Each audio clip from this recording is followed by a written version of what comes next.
You just received the Duel's early access drop for watching play Hearthstone. Yes. Wait, what is this? Early Early access? access? What? Duels? Early access. Hearthstone with Duels? new mechanics? Early duels. What is this duels? Oh, it's a new game mode. Not bad. Did I think that correctly? Okay, we're good. We're good. Wait, what? This is lit. I didn't Pre-purchase. realize. I'm not gonna. I'm not getting. Don't get scammed. Don't get scammed by the pre-order. I'm not. I might have to use the bathroom. That's all. You can do it now if you need to. Alright, sweet. Hello. Fas and Mushi. Today we're talking with another old friend. I mostly spoke to him in the late middle school, early high school. And we recently started talking again, like literally last week. So it's gonna be good to reconnect. And we had a good conversation about. Well, you'll find out. You'll find out. What's up, Trollboard? It's been a while. But yeah, it's more word games today. It's just my favorite thing to put in the background while we do these interviews. We might try to transition to origami from time to time. I also added some EQ on my mic, which is something I probably should have done a long time ago. Hopefully it sounds all right. And the testing I did on my own, it sounded a little better, a little bit more presence, I think. But let me know if it's like too bassy or something. Sounds better? Thank you. I don't have to abuse the proximity effect as much, so I can probably stay a bit further from the mic. But I appreciate the kind words nonetheless. For sure sounds better. Yeah. More consistent. Adding some filters. I had a compressor, I think, and that's it. Now I've got a noise gate, a compressor, and a EQ. Better bass channel? Exactly. Foss, all about that bass. Have you done anything with your Bali song, Foss? Learned the Y2K? Diabolical duel, seeing as you didn't like my last idea. Wait, what? I just saw this DM now, Foss. D&B convert? I don't mind D&B. I don't know. I think Os may have put a little bit of a sour taste in my mouth because D&B maps were so bad. Like the songs were fine, but all the maps were like the exact same thing. What's up, Gurk? Our streamer is learning and our ears are glad. Yeah. Duel and D&B. Oof, that'd be something else. Did you get 100k? I did read your message. I'm sorry I didn't respond to it. I'm just I'm bad at responding to DMs, as Gurk knows. But yeah, I've definitely thought about all that before as well.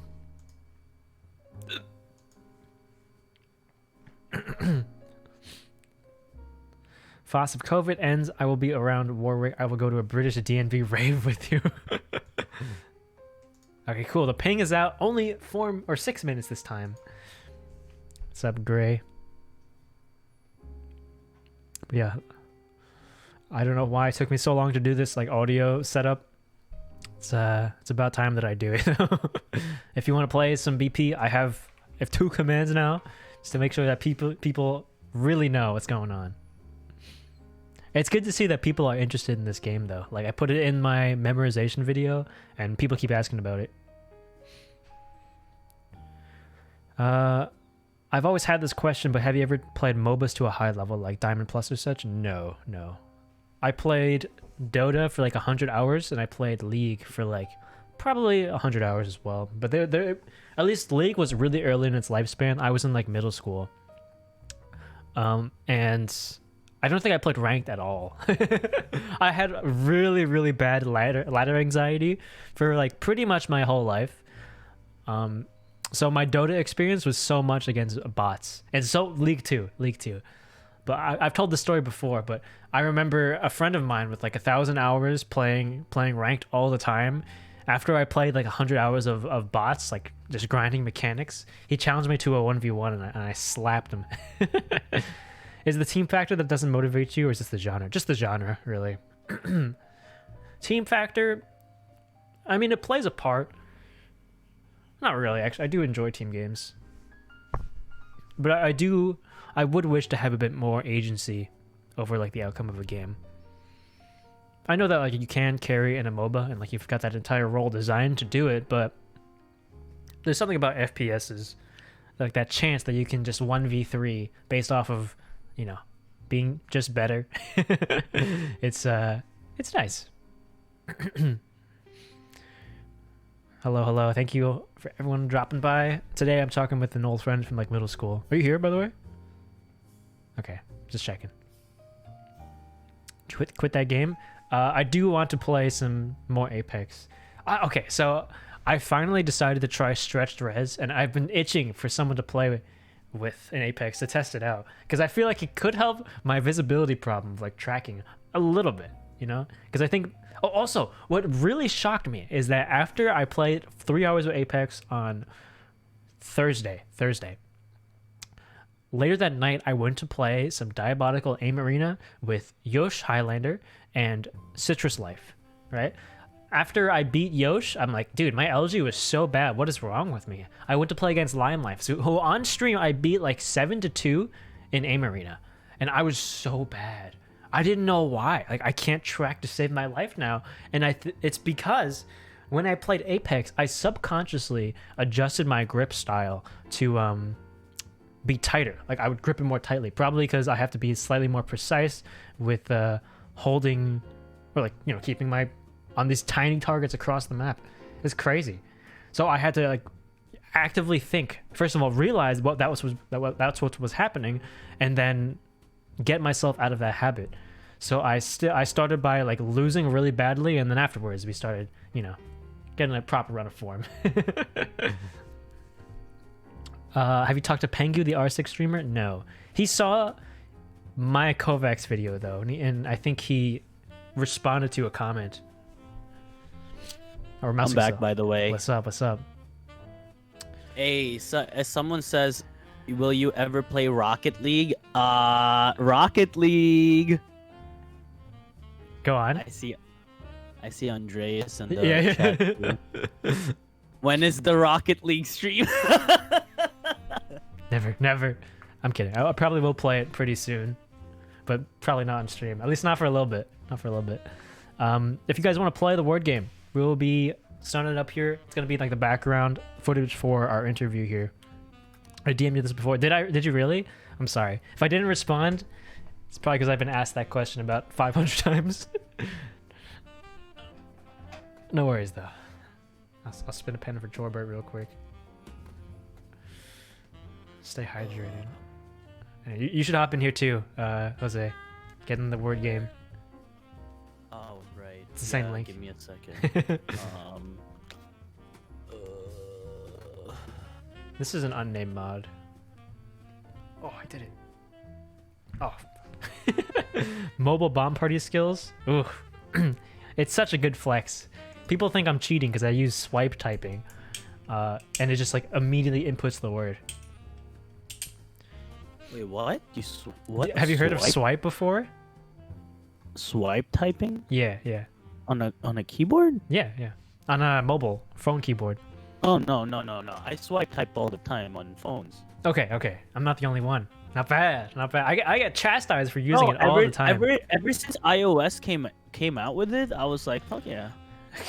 Like, Android's had this for so long. Like, why is like Apple just having this now?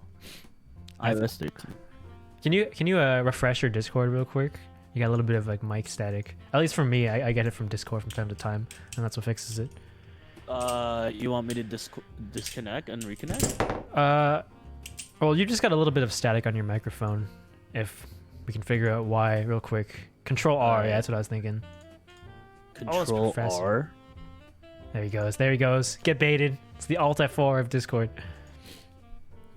It's improved, but I found swiping was kind of broken on all the older phones. There is times where I get the wrong word, and it puts in these like obscure words I would never use instead of like table or as something common, and it just it frustrates me to no end. But when it works, it's very satisfying. What's up, Lemna?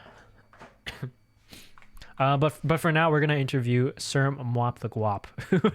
He's an old friend of mine from middle school. So we'll get into that in a moment. All right, let's get started here. I got to change the topic. There it is. All right, can you speak for a little bit just to check the microphone static? Hello. All right, you're chilling. You're chilling. Are you What's in Control R? Control R? Just like resets Discord. It's got refresh. Oh, I see. What age is middle school? That's a good question, actually. Do we know? I think off? it's 10. Is it? I can't. I have to do the math. 13? I want to say 11. Kindergarten to is what? Like 5? 10 to 12. Okay, thank you. Yeah, 10 to 12. Like Just as I think 12 to 14. Hold on. Kindergarten is like 5, right? And then it's what? 6 years to get to middle school? Aren't everyone's bar mitzvah and bat mitzvah, it was like in middle school, so that's when they turned to 13. I don't know. Did I go to any of those? I don't know. I may have gone to like David Bauman's. Bauman's. I was just gonna say Bauman. Have you spoken to him at all? No, I have not. Me neither. Long time. I haven't spoken to even his brother. Yeah. Raymond. Yeah. Raymond used to be chilled with me too. I think my sister is still friends with Raymond, but anyway, that's neither here nor there. Are you in the game, the word game? I will be in. Okay, I do want to mention with Raymond, he was like, we thought he was a god of League of Legends because he's the one who introduced me, Jesse, and my friends to the game. Yes. And trash. I remember. Trust me, I know. There was some people that I looked up to, and I was like, "Yo, you guys are so good. I want to be as good as you guys." And then like, yeah, then you realize it's really not that hard. You just gotta play a lot. Yeah. Put in the hours, and then eventually it just comes to you. Okay. And then you start trying to get good. But it is pretty fun. We all looked up to him, and then I remember he wrote a paper in school about like the concept of Elo Hell and why he can't get out of gold. He wrote an academic paper about that to justify him being in like gold after some amount of time. And yeah, someone who he got into the game is now like sitting at high diamond or whatever. And he's like, yeah, that guy was just so bad at the game.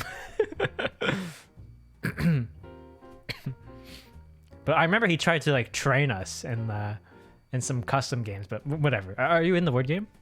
Yeah, I am. Okay, awesome. Let's do it. Let me turn on the volume real quick. 13. How do I change my name? Oh, you could log in. I have to we'll do log it later. in. We'll do I it see. later.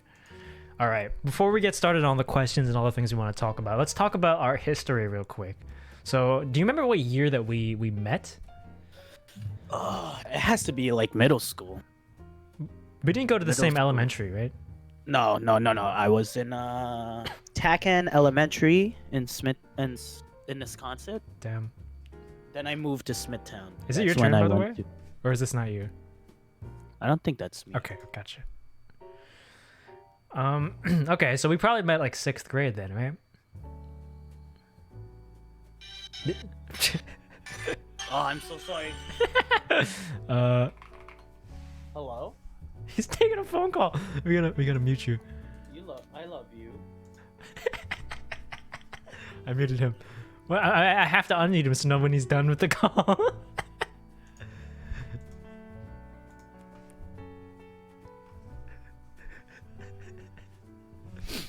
So anyway, how's your day going, guys? He is unmuted now. Hopefully he's got like his microphone muted somewhere.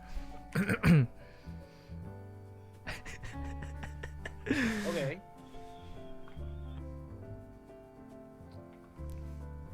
I was wondering if you ended up trying out Splitgate. I did not yet, but I will. A lot of the people in the community went and tried it, and I'll join them shortly. But I've got to be playing less games on my off days. You know, those days are supposed to be designated for getting better at like skills and stuff. So. Okay. Come on, man. Mute yourself.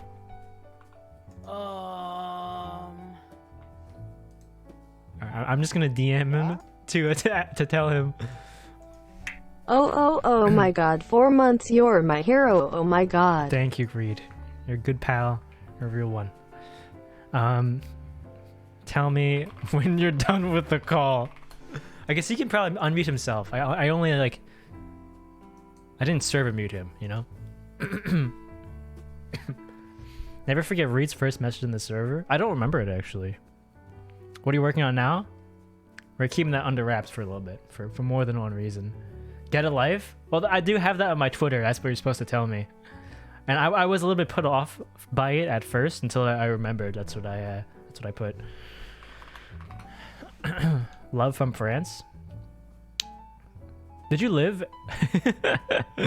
Did you live in France for an extended period of time, Reed?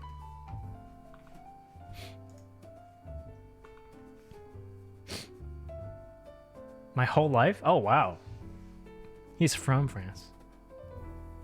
Okay, but he lives in the US now. That's why I asked. I didn't know how long he had been staying there. It's interviewing Reed. Well, things have gone off the rails very quickly. Do you have any interest in traveling? Someone did leave a comment on my memorization video saying like, it always makes me sad that people say that they have no interest in like foreign cultures and like the world around them. And then he asked me like, have you ever considered traveling, or like have you ever done traveling in the past? And I said, yeah, I've been to a few European countries.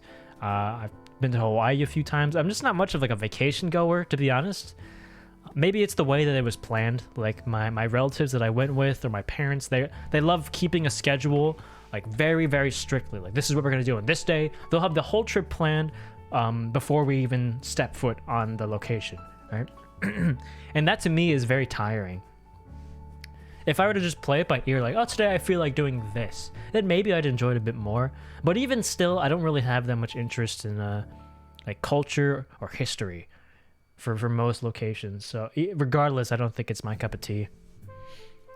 Professor from Discord here, love from Serbia. Hello, hello. Capital Serbia is Belgrade, I think. Last time someone tripped me up by another country.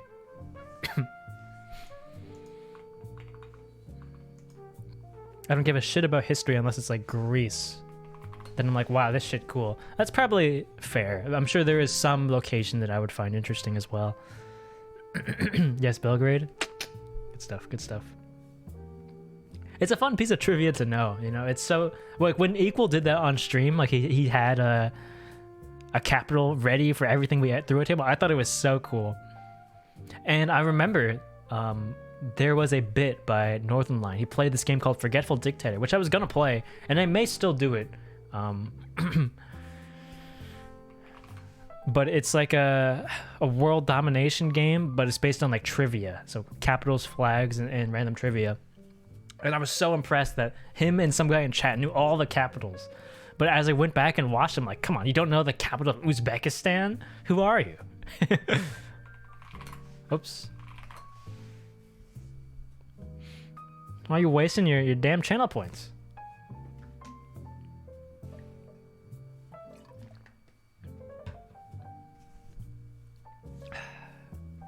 But yeah, hopefully the mic settings are a little bit nicer. It could probably allow people to listen for greater periods of time. It's not as grating, I think. But yeah, I do have urges to play Apex again. It's just something I've not felt for quite a while now, because it's just not a game I've been enjoying too much as of late. But I mean, that's a great sign for the game itself. Season 7 doing good work. I don't know if it's novelty though. Like, we've been begging for a new map for so long to finally get it. Maybe that's why people are more keen to play it again.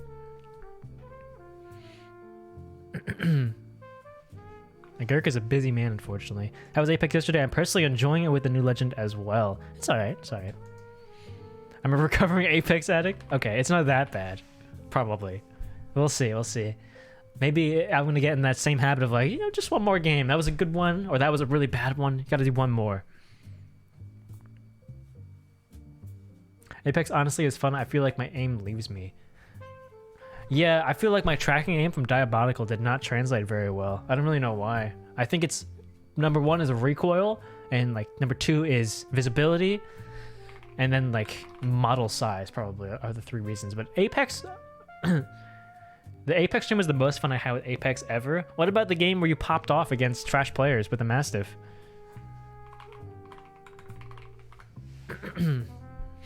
I hate looting in BRs. Yeah, that's fair. I think Apex is probably... It's not the worst offender of the looting problem. I feel like you could do fine with most most of what you're given. Unless you get like supremely unlucky. Like Evo Shields being a thing is nice. And like there was that one game where I had no attachments the whole time and we still won because like we're just better. Have you tried the Howdy S? It seems like a great mouse. Speaking of mice, first of all, no, I haven't tried it because I mean, as much as I enjoy getting new mice and like trying them out, I don't have infinite money, you know. But I will say that the Logitech Super Light G Pro Wireless looks so good. It looks so good. I almost want to try it, but I know it's gonna be super expensive. Sadik Kim, nice. All right, what's up? Hello. Hello. Hi. You good? Everything all right over there? Hello? Yeah. It's some just, real life bullshit that I have to deal with. Yeah, no worries. Okay. Sorry for my language. No, it's fine. You can say whatever you want. Someone messaged me on Discord. His name's Professor. And he Professor, and he said, "Ask him if I can join the VC2, please." Professor, how old are you? Professor, answer. Oh my god, If it's serious, it's no big deal. I can keep talking. Just DM me when you're done, alright? Holy shit. He's getting another phone call. This is such a disaster. 16? Have you ever invited yourself to a party? Because that's pretty much the social equivalent of what you've done right now. I have a clearly defined system in the commands of how to enter. And instead you ask my friend, who has never appeared on stream, if you can come. Where are you playing this? You can do exclamation point BP. No? Okay. Fair enough. I'm sorry. I went off a little bit, but it's a closed interview stream. If you want to be interviewed, just send me a DM on what you want to talk about, and you'll join the wait list. Yeah. Dodendron. This interview with my pal, who hopefully will not be getting any more phone calls. I'm back. Okay. Yo. I'm sorry. Like, I'm in the middle of switching jobs. Okay, it's completely fair. Don't worry about it. And it's like a lot of phone calls we're just going through. But it's official. Wednesday's my last day. We'll get Oxy, you're trolling. All right, boys. I'm kicking all you. Hold escape. Paper.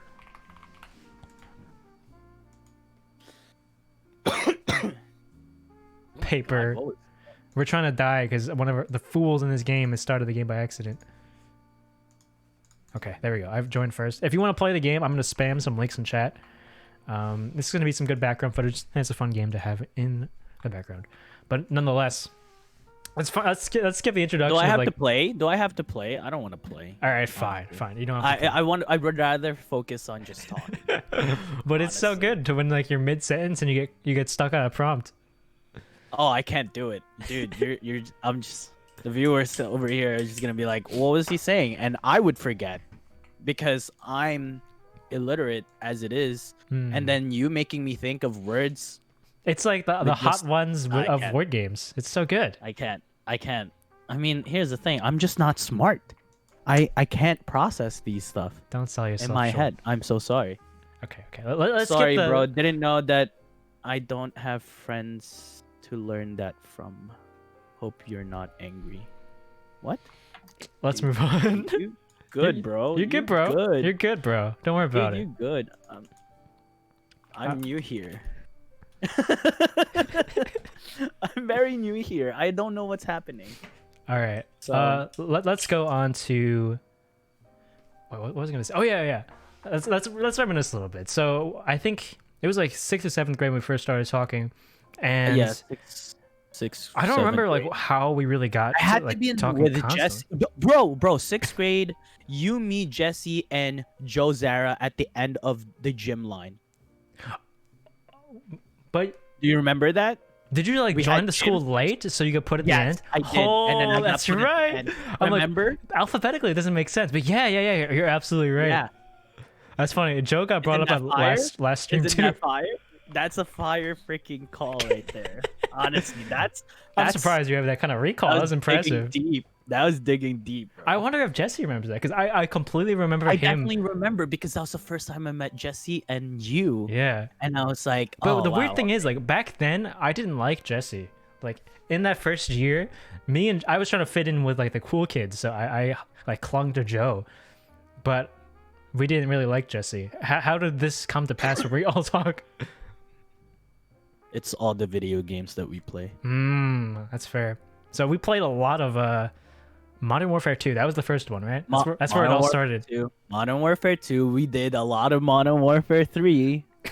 Black Ops, the first Black Ops, I was okay with it. I wasn't a huge fan. A lot of people played it for the zombies anyways. Yeah, that's fair.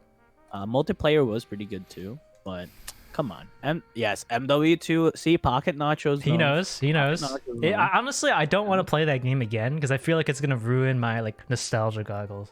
Because in my head, it's like the greatest shooter of all time. Bro, I downloaded and bought the remastered version of MW2 for like the nostalgia of just playing the campaign. Bro, at some points I couldn't run it because my computer was fucking. But what was I gonna say? Can we just talk about how we MW3 came out, right? Yeah. So that's November, normally November 11th, right? That's the normal release date for Dude, your memory's so good. I don't COD? recall this at all. Yes, November 11th is normally when they release COD yearly. When they release MW3, that's in November, so 1 month later we have break from school. And it took us 2.5 days to prestige from 1 to level 70, and we did it 3 times in 1 week. Yeah. And it was absolutely nuts. It was just like, hey, I'm level 70 now, not anymore. And we were like, we do it again. Run it back. You're not even gonna enjoy your like level 70. No, I want to keep leveling up. And it's like that was a nuts. It was like winter break. It was winter break for sure. It was Christmas break. It was literally we only stopped playing if we had to go to sleep, or we had to go eat, or use the bathroom. The addiction run deep, boys. If you ever had any doubts, there's your proof. So yeah, we go way back in terms of video games for sure. Did we do like anything else after that game though? I don't think so. I mean, I played League. I definitely played some League. I don't know if I don't think I played with you. Together. No, I'm pretty sure I'd already quit by then.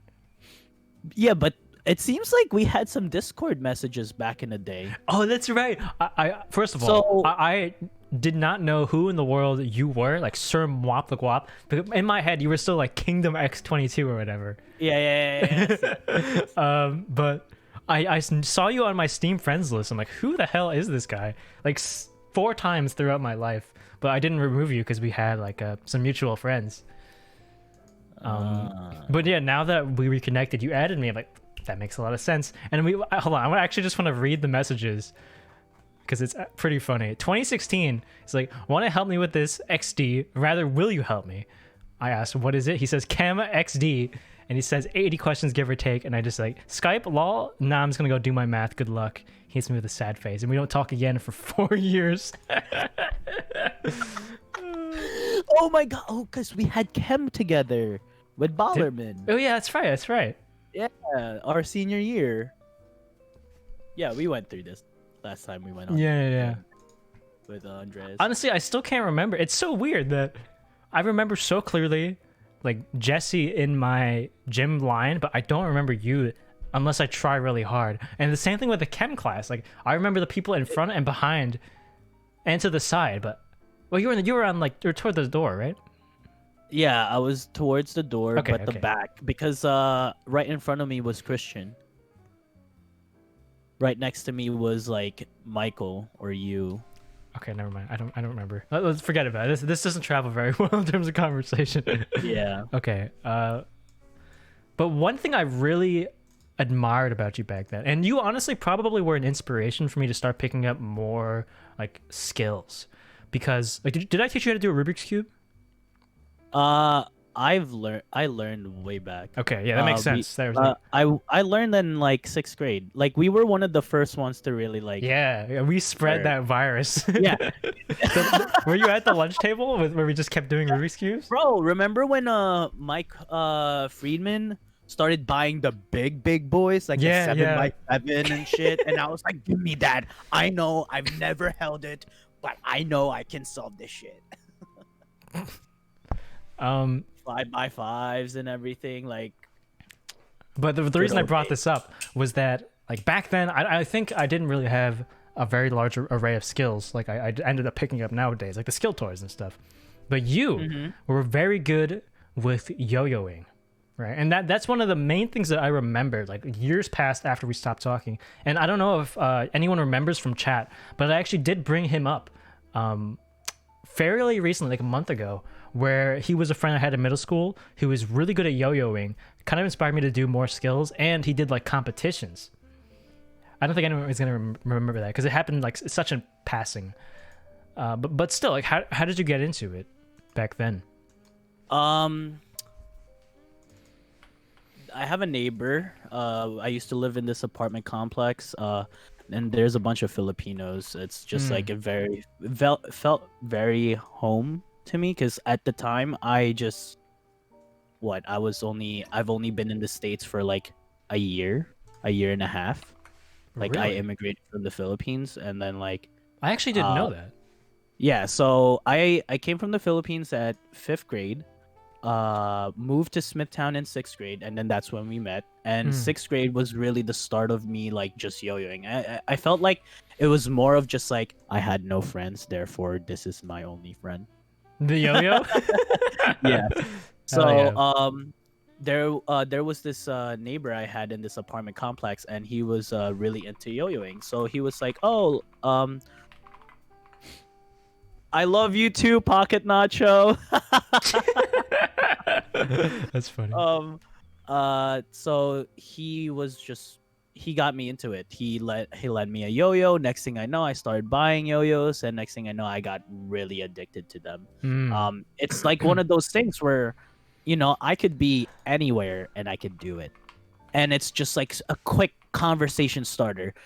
You know, I remember always it's like, if I start doing it out of nowhere, it's like, oh my God, you should go to New York City and put like a bucket in front of you and you'll make so much money, blah, blah. Every single time. Wait, like, what? Come on. Bro. Like, does anyone else have like any other input about my yo-yoing? But other than that, that's pretty much it. Bro, someone in chat is like, I'm also from Smithtown. I had Ballerman for chemistry. What the heck? Wait, where? Scoober. Where? How old are you, Scoober? 21. Oh, damn. You must have been a year below us then. Younger. Yeah. Oh, wow.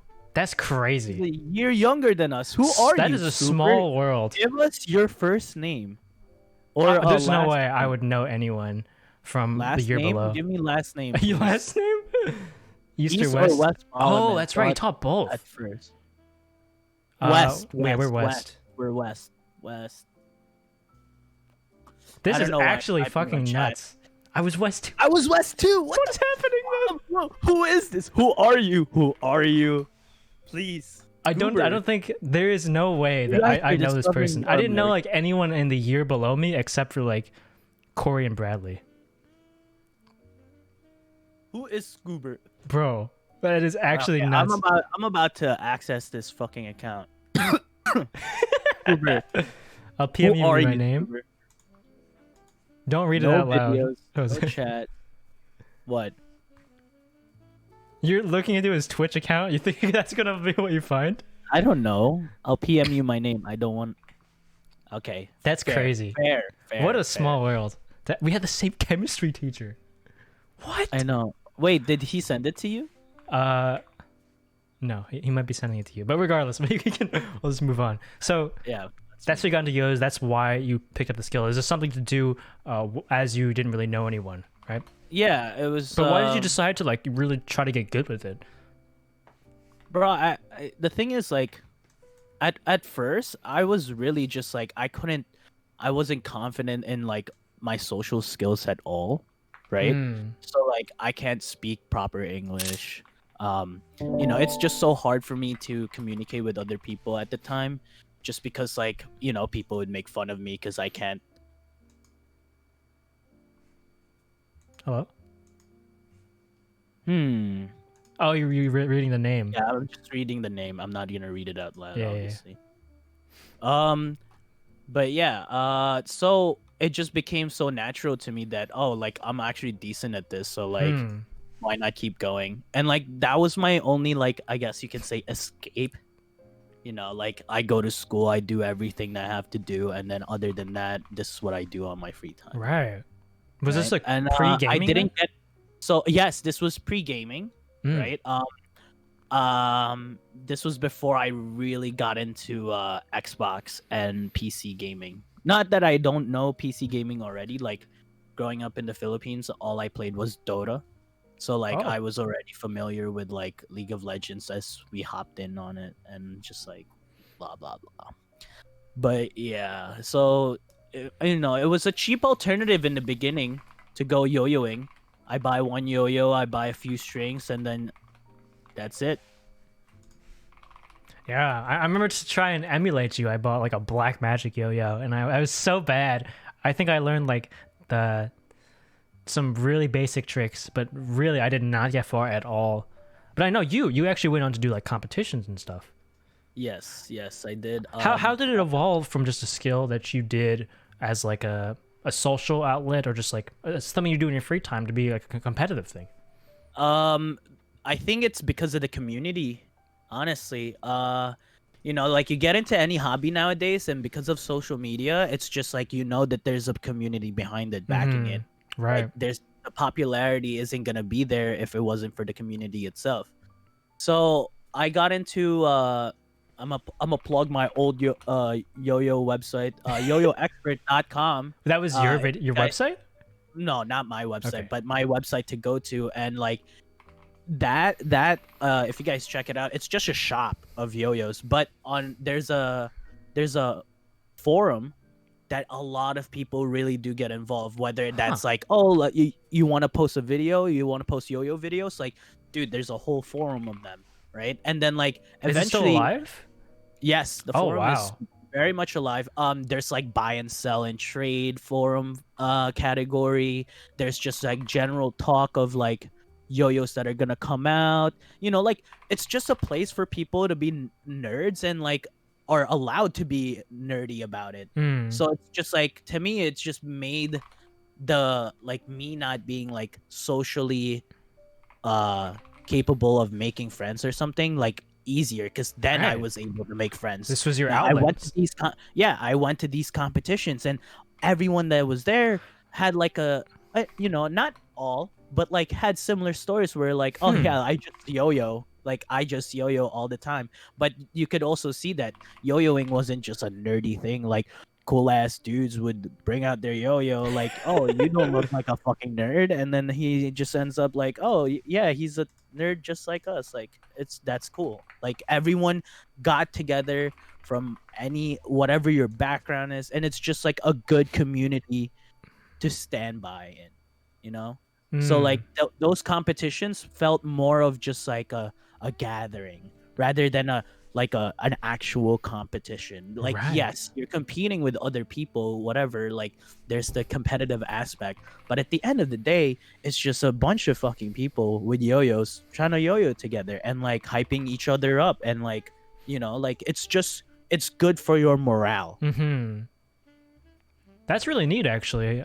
I would actually advise people do something similar. If you have a hard time making friends on the internet or real life, find a place with people who have similar interests to you, because there's so many nowadays with like Discord being a thing. It's such an easy thing to do to find others with similar interests.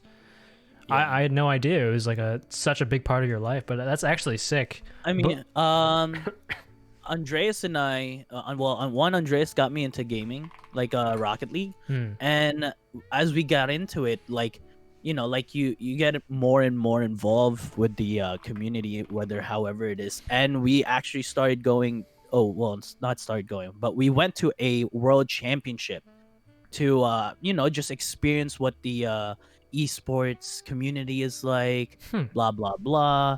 And honestly, it was incredible. It was nuts. It was amazing. It was by far the best esports like event I've ever been to. And I've been to like a league esports with Samsung White and the other heads. Well, what made it so good? And that's kind of interesting because I've talked to a lot of people that have gone to these LANs and to these events, and they're always like, my whole life up to this point has not been as exciting as like this one day. I want to go back. I need to start scheduling the next one I go to. It like defines their like the most fun parts of their lives. So what was it about it that made it so good? So I have a very I back sports OD, so like I'm a huge basketball fan. Right. I can appreciate like playoff hockey, playoff football is lit.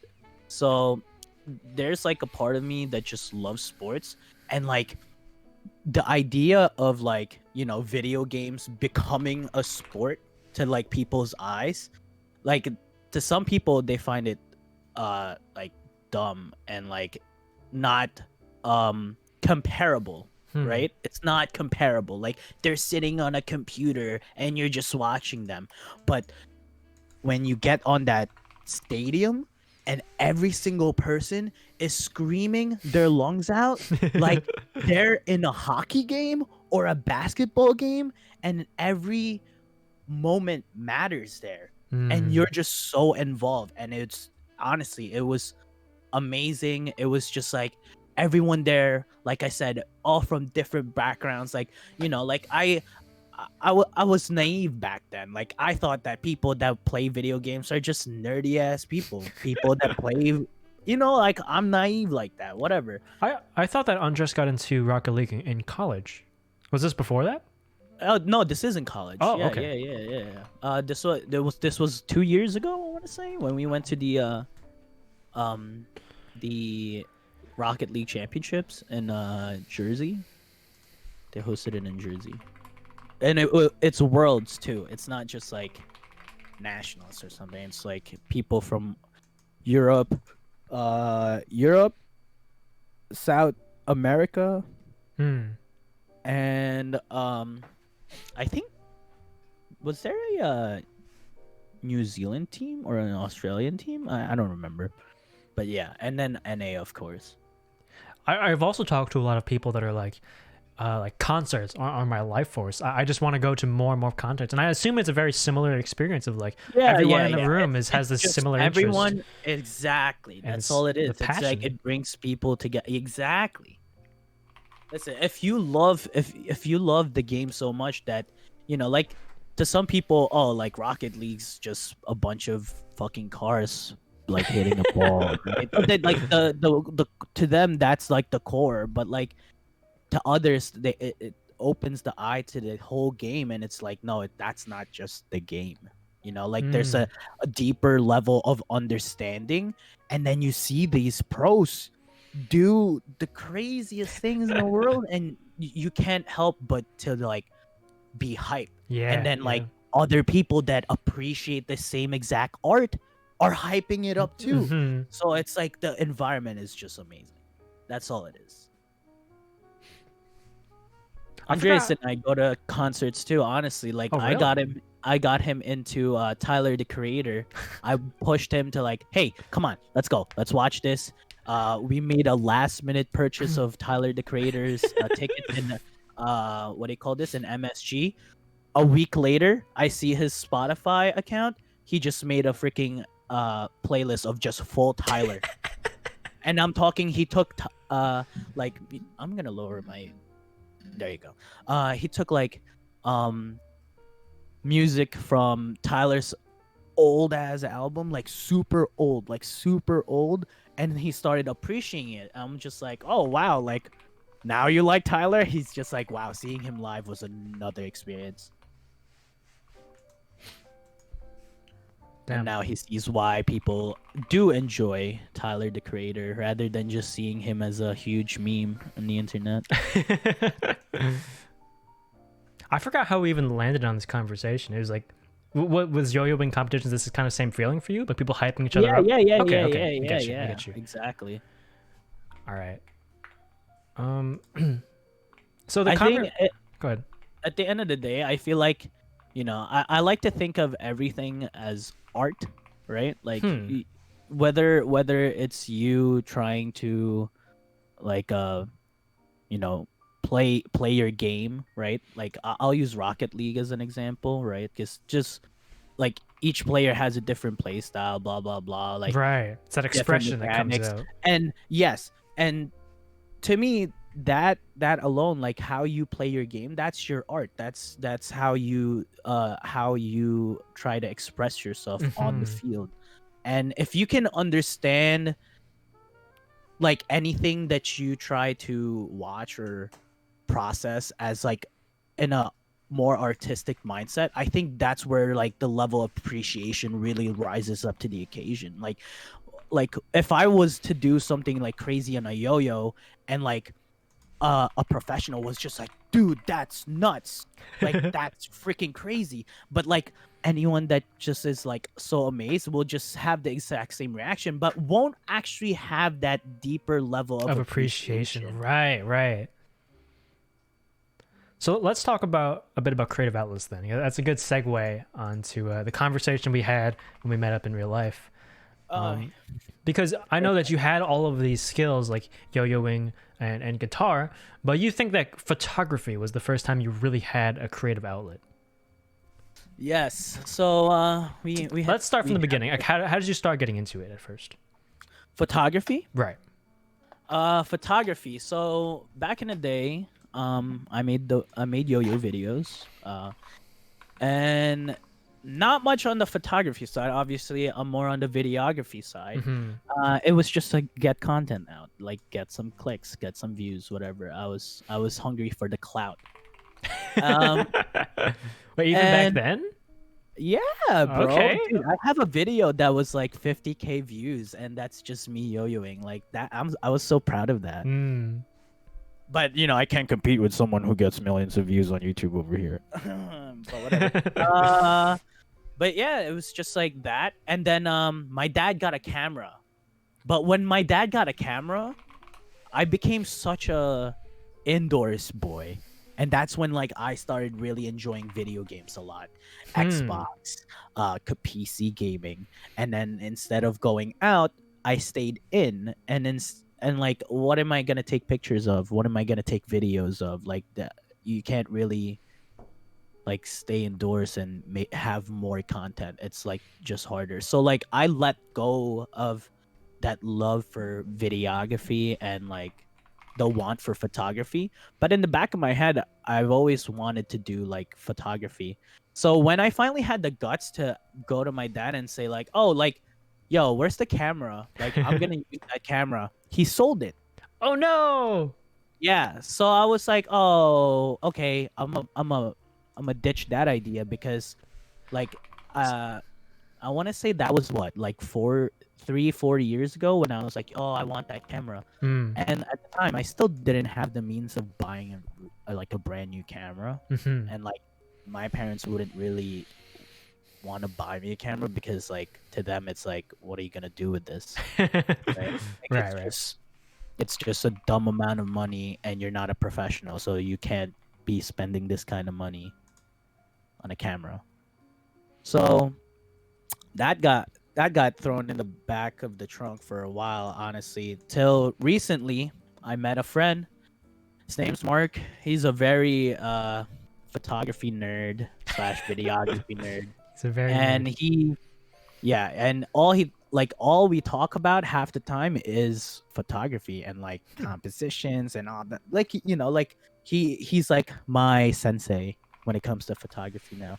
And I asked him, I was like, hey, like you're a photographer, like what would be like your recommendation into a beginner setup? Like how much do you think I should spend, and what should I spend it on, and like just to get my feet wet in photography. And now instead of like going to videography and photography mindset, it was more of just like I want photography. No, like I just want photography. There's just certain things that I'm seeing and I'm just like, oh, like I want that.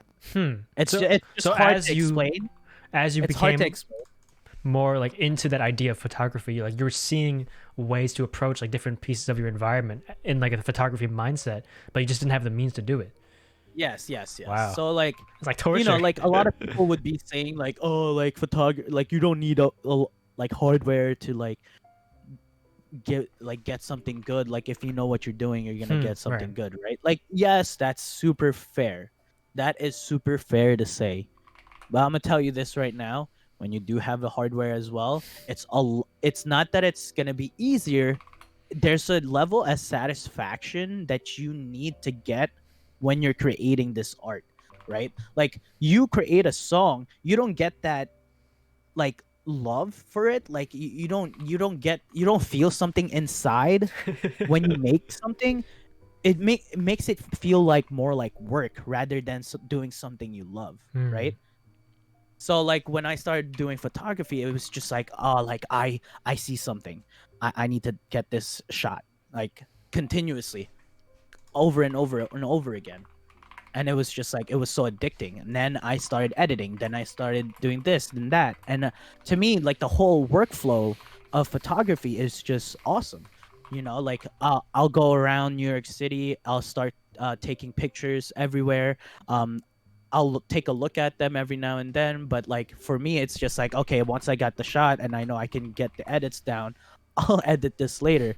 And it's gotten to the point where if I start looking something, right, and it's like I'm processing everything already. Like, oh, whether that's the like the composition or like the future edits that I'm gonna do. Like, oh, this can be a black and white shot right here, Hmm. bam.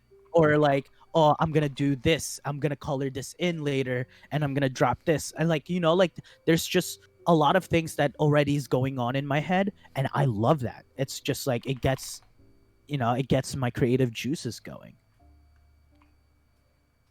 So do you want to talk about the story of how you picked up that first camera real quick? Yeah. So, uh, I'm I mean, I just bought it. That's it. I Uh, thought there was some like ridiculous sale that you got it for that you're looking for a oh, while. oh, oh, that's so true. Okay, so that's so true. All right. I work at Best Buy, guys. So hey, gang, gang, whatever. Um, and at Best Buy, they were having a sale on this camera. It's called the Sony A7 II. So I don't know if you guys are photographers and stuff, but um, I think the sale was $1,000 for just the body or something, or $900 for just the body of the of the Just the camera. body. Just the body, And nine the hundred bucks. lenses are usually the more expensive part, right? Oh, the lenses are nuts, bro. But to say the least, um, what do you call this? I bought the camera seven. There was an open box, and I was like, oh my god, this is it. This is purchase time. So the open box was listed at 820 with no accessories, no charging cable. There's just a battery, and that's it. The battery and the body. So I went up to my manager and I looked at the box and I told him, "Yo, this doesn't even have a box. It's like just wrapped in a random ass box and like saran wrap in a box." Saran wrap. And I'm just like, "Dude," and he was like, "Oh, that camera's been there for like a year now." And I'm like, "Perfect. Then sell it to me." And since it's an open box, um man, I don't know if I should be saying this, but since it's an open box, they could technically take it down, like the price. Um, but corporate can review that later on, so it's not like they're doing something really bad. So Mm. he'd drop it to like $700. So I bought like a $900 body, which now it's not on sale. It's listed at 1400. So I bought a $1,400 camera, I guess you could say, for $700. Absolutely bonkers. And that Yeah, was the first time, like after all of this time of like I want to try photography, I need a camera. This was yeah, the first step. yes. I mean, the last video I posted of me yo-yoing was 2012. And guys, don't bother try looking for any of the videos. None of them are on YouTube. Well, they are. They're just private. Um, and 2012, and now it's 2020, and I Mm. just started taking pictures and doing videos. And I want to say I got my camera 2 months ago. And honestly, if you talk to Mark will say like, wow, like he's really impressed with my progression, and is just like and is weirded out by it because it's like, oh, like I bought this camera for photography only, and now here I am being like a little videography nerd, and then now I'm being like, oh, I feel like I'm outgrowing I'm outgrowing my camera, and he sees that I'm outgrowing my camera little Really? by little. Where I'm just like, oh, like if I actually start getting good content, maybe then I'll Invest in a start. bigger, more expensive Yeah, one. and a Oh more god. expensive rig. So what do you mean by you're outgrowing your camera? So I mean hardware, like technology. We could say that about your It's limiting you? computer, like your old computer. So autofocus would be one technology that they work on with every camera, Hmm. every release, right? So the autofocus on this camera, it's like as a beginner, it took me a while to really get like to get used to the autofocus system on this camera. Like I do macro photography, right? I can get real up close with my subject, and sometimes being that close is a little difficult for my camera Hmm. to just focus. So I really have to just like play around with it and like get the focusing right. Macro photography also should require you to do manual what do you call this focusing, but I'm trying to learn how to use the autofocus system on my camera. And I grabbed my camera is a see Pocket Nacho says his old camera does not focus for shit. See, not even did not focus. See, so um it's gotten to the point where I tried like the latest like so Sony's A7 II is a 2014 camera. So it is fairly old, but it's still usable to today's standards, especially for a beginner. Highly recommended for anyone that would get into photography. Yes, A7 II, A7 II. Um uh but it's gotten to the point where I'm like doing macro photography with I borrowed my boss's camera. It's an A7R4. So may I remind you, my camera is listed at 1400, right? The A7R4 is at 3700 with just the body. So it's almost twice the price of my camera. Wait, how much was it? 3400 for the A7R4. Jesus Bro, Christ. I plug in my macro lens in there. Oh my god. I'm oh my god. I was lost for words because it's not fair how easy it was to just grab the image that I wanted. Hmm. Like it was like what would normally take me like 3 half clicks of my shutter to like do the focusing properly Right. would only take me 1 click, and then it's like instant. So yes, you could say like, oh, like what? That's like you add like 15 seconds, 20 seconds to focusing your subject. But like, man, that's every photo that I have to take. So every Hmm. photo that I have to go look for, I have to focus like twice or three times to readjust and then take the photo. With that camera, it was literally like bang, okay, next. It was nuts. So yeah, let's talk about like okay, there was a story you told me when we were in real life about like you going on a trip with Mark and like taking pictures of the same thing, and that like kind of Uh, illuminated something for yes, you. yes, yes. So, what really got me, what really started the love for it, honestly, besides like me grabbing the camera, was Mark really just inputting a lot of his elements of photography to my knowledge, right? Hmm. So, rather than just asking him questions, I just wanted him. I want to pick his brain out like while he's doing his thing, right?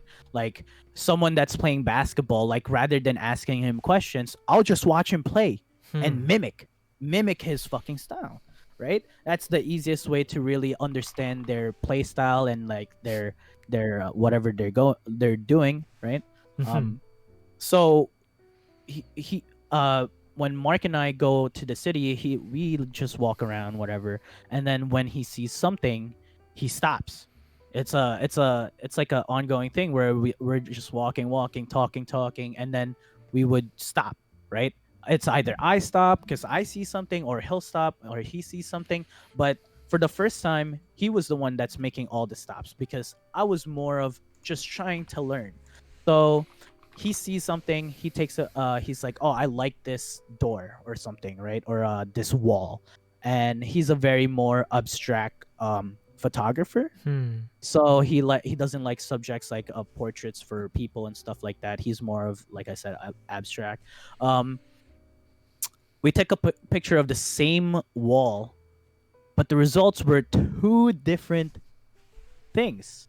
And I thought, and like you said, like I thought it was really interesting because that just showed his style of like, oh, like he the way his photo was, it was like a cropped image where it's like, okay, here's the wall, but he literally just took a third of that wall and made it the photo. And Hmm. because it's just, there's texture, there's the tritone of the wall, like it's just two, or like two-tone wall, so it's like, I don't know. To him, it's just pleasing. Like it's what makes him tick.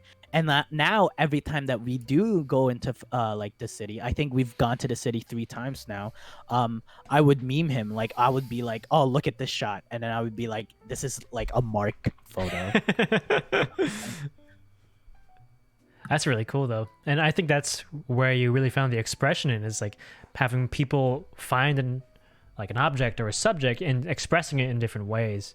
And like that's why you believe this is the first real creative outlet you have. Why didn't that apply for like yo-yoing or I guitar? think it applied to yo-yoing. I think it definitely applied to yo-yoing, right? Like just like how I did with Mark. I would I find myself mimicking a lot because Hmm. I feel like the inspiration comes from someone else, right?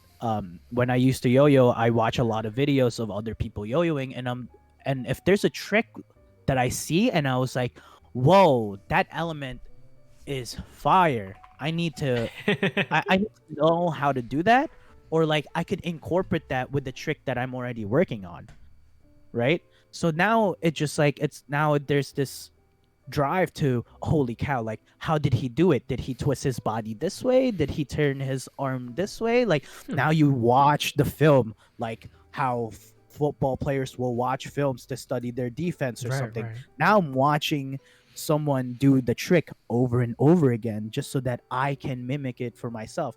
Like there's no actual tutorial for that specific trick. I'm just watching it off his YouTube videos, like that he's just creating just like mine.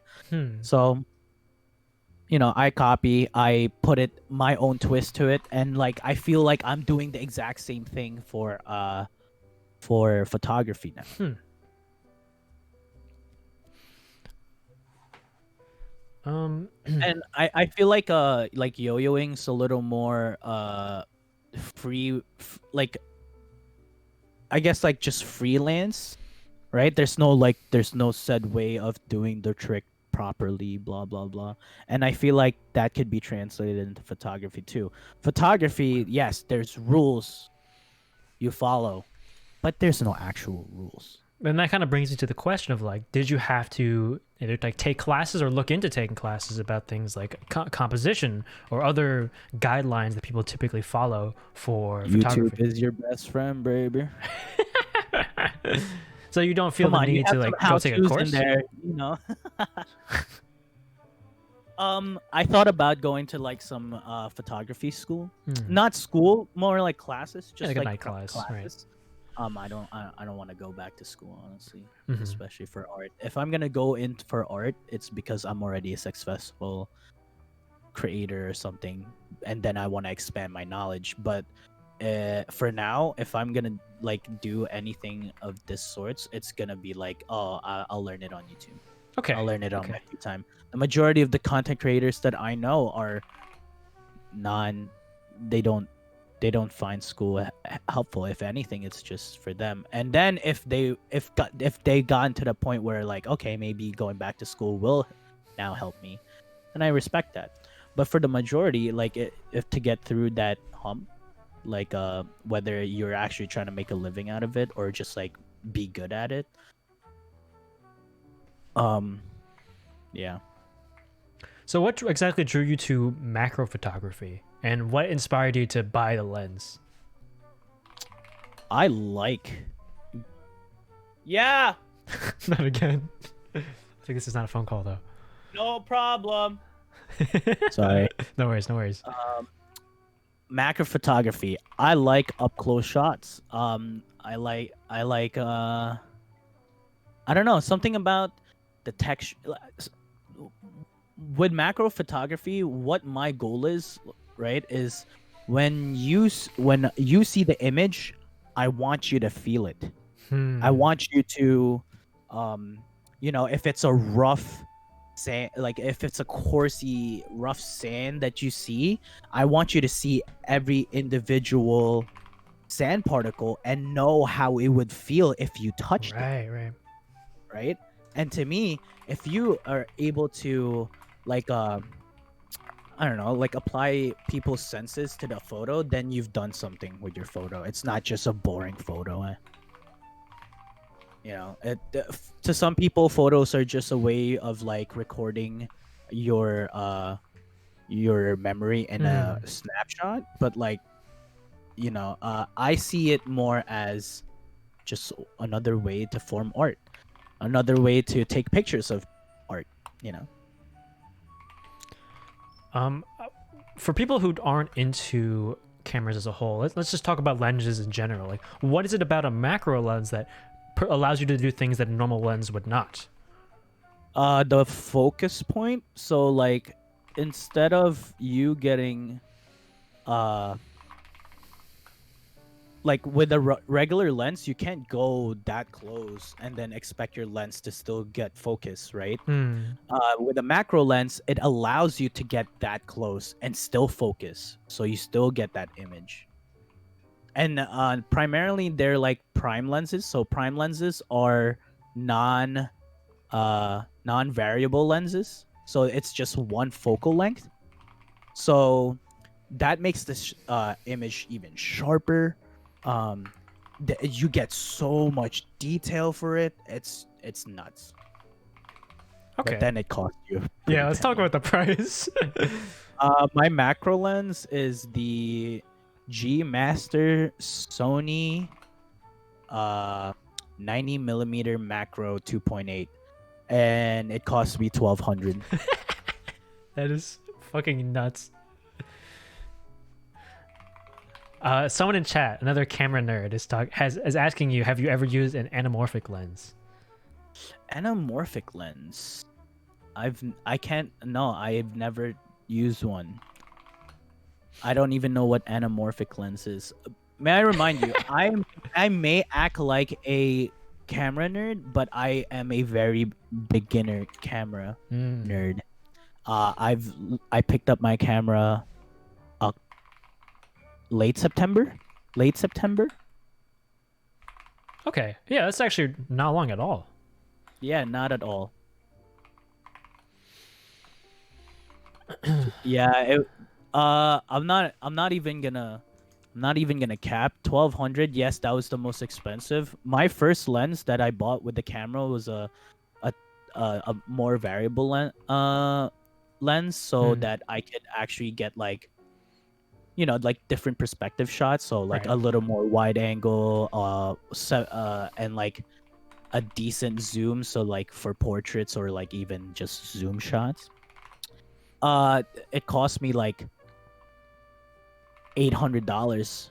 800 seven. So like my first purchase was like the $700 camera, the $800 lens, a bag, a few accessories, a battery grip because I want a battery grip. Yeah, and it cost me what like $1,600 off the bat. Yeah, that's a tough And barrier for then entry. and then a month later, I was like, I want a macro lens. Bought it cash, $1,200. I was like, In "Fuck, cash? yeah, bro. What Come the on." heck? And then and you remember how we were talking and while we were out eating at Applebee's, and uh you even realized like, oh wow, like taking a video on of your, I think you said you were taking a video of your parents like doing the piano gig Oh or yeah, something. yeah, yeah, Do you realize the amount of shake that you got, right? yeah. Yeah. So you're looking to buy a And gimbal from now. a gimbal. Yeah, Oh no, I already have one. you already bought one? When we talked, you didn't have one, right? Yep, That was like last week. 550. Oh my No, god. if you look at the video that we'll preview the Yeah, video yeah, here. let's do that. Yeah, But we'll preview the video. but Uh, if you look, there's some shots over there that it was right pretty with the clean. movement, it was Not clean as editing. hell. It's not editing. It's all in the shooting Mm. process, and that's what I really enjoyed more. I don't. Yes, I get it. Like a part of the creating the entire film is the editing process too, but I like to put in a lot of the work at the shooting process. Why? It's just easier. It You can create the transitions at, in the shots that you make, not necessarily needed to do it on the editing software. Yes, the editing software will help you, but like to create that, you need the proper clips. Mm. For sure, for sure. I And, definitely started to and realize that honestly, too. I ever since I got the gimbal, I'm like obsessing over like like the type of shots I want to do, techniques that I want to work on, transitions that I already have, like ideas of transitions that I want to do. Like I'm just, it's fueling my creativeness, and it makes me low key horny. Okay, let's watch your video. I sent you the link. Yeah, I got you. Perfect. All right, boys. Let me mute the music real quick. Where is it? There it is. All right, here we go. Oh wait, this is the wrong one. Hold up, it's under recording. Boom.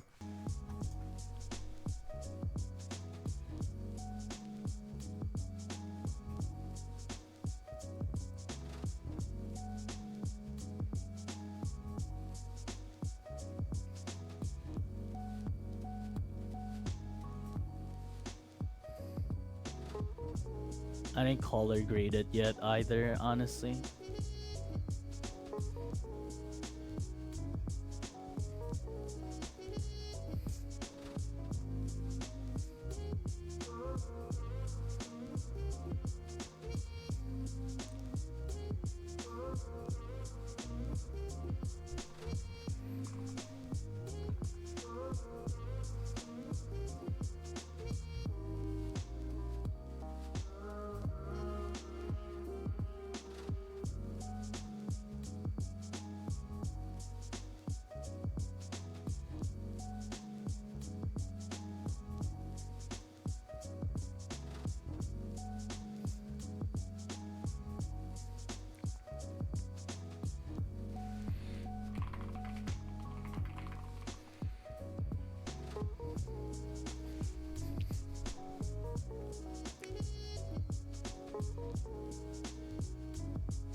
Yeah, see that? That's a gimbal shot right there. That's no editing. Were you walking forward? No, the gyroscope shot. What? Where it rotates? Yeah. What? That's a gimbal. That's nuts.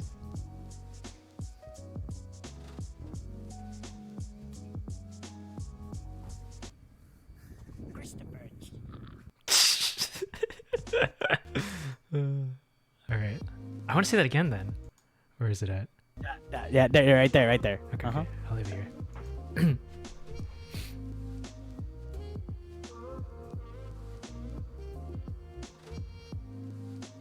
Actually, this whole video was shot handheld with the gimbal. Hmm. Look at that slow-mo. That's poetry in motion right there.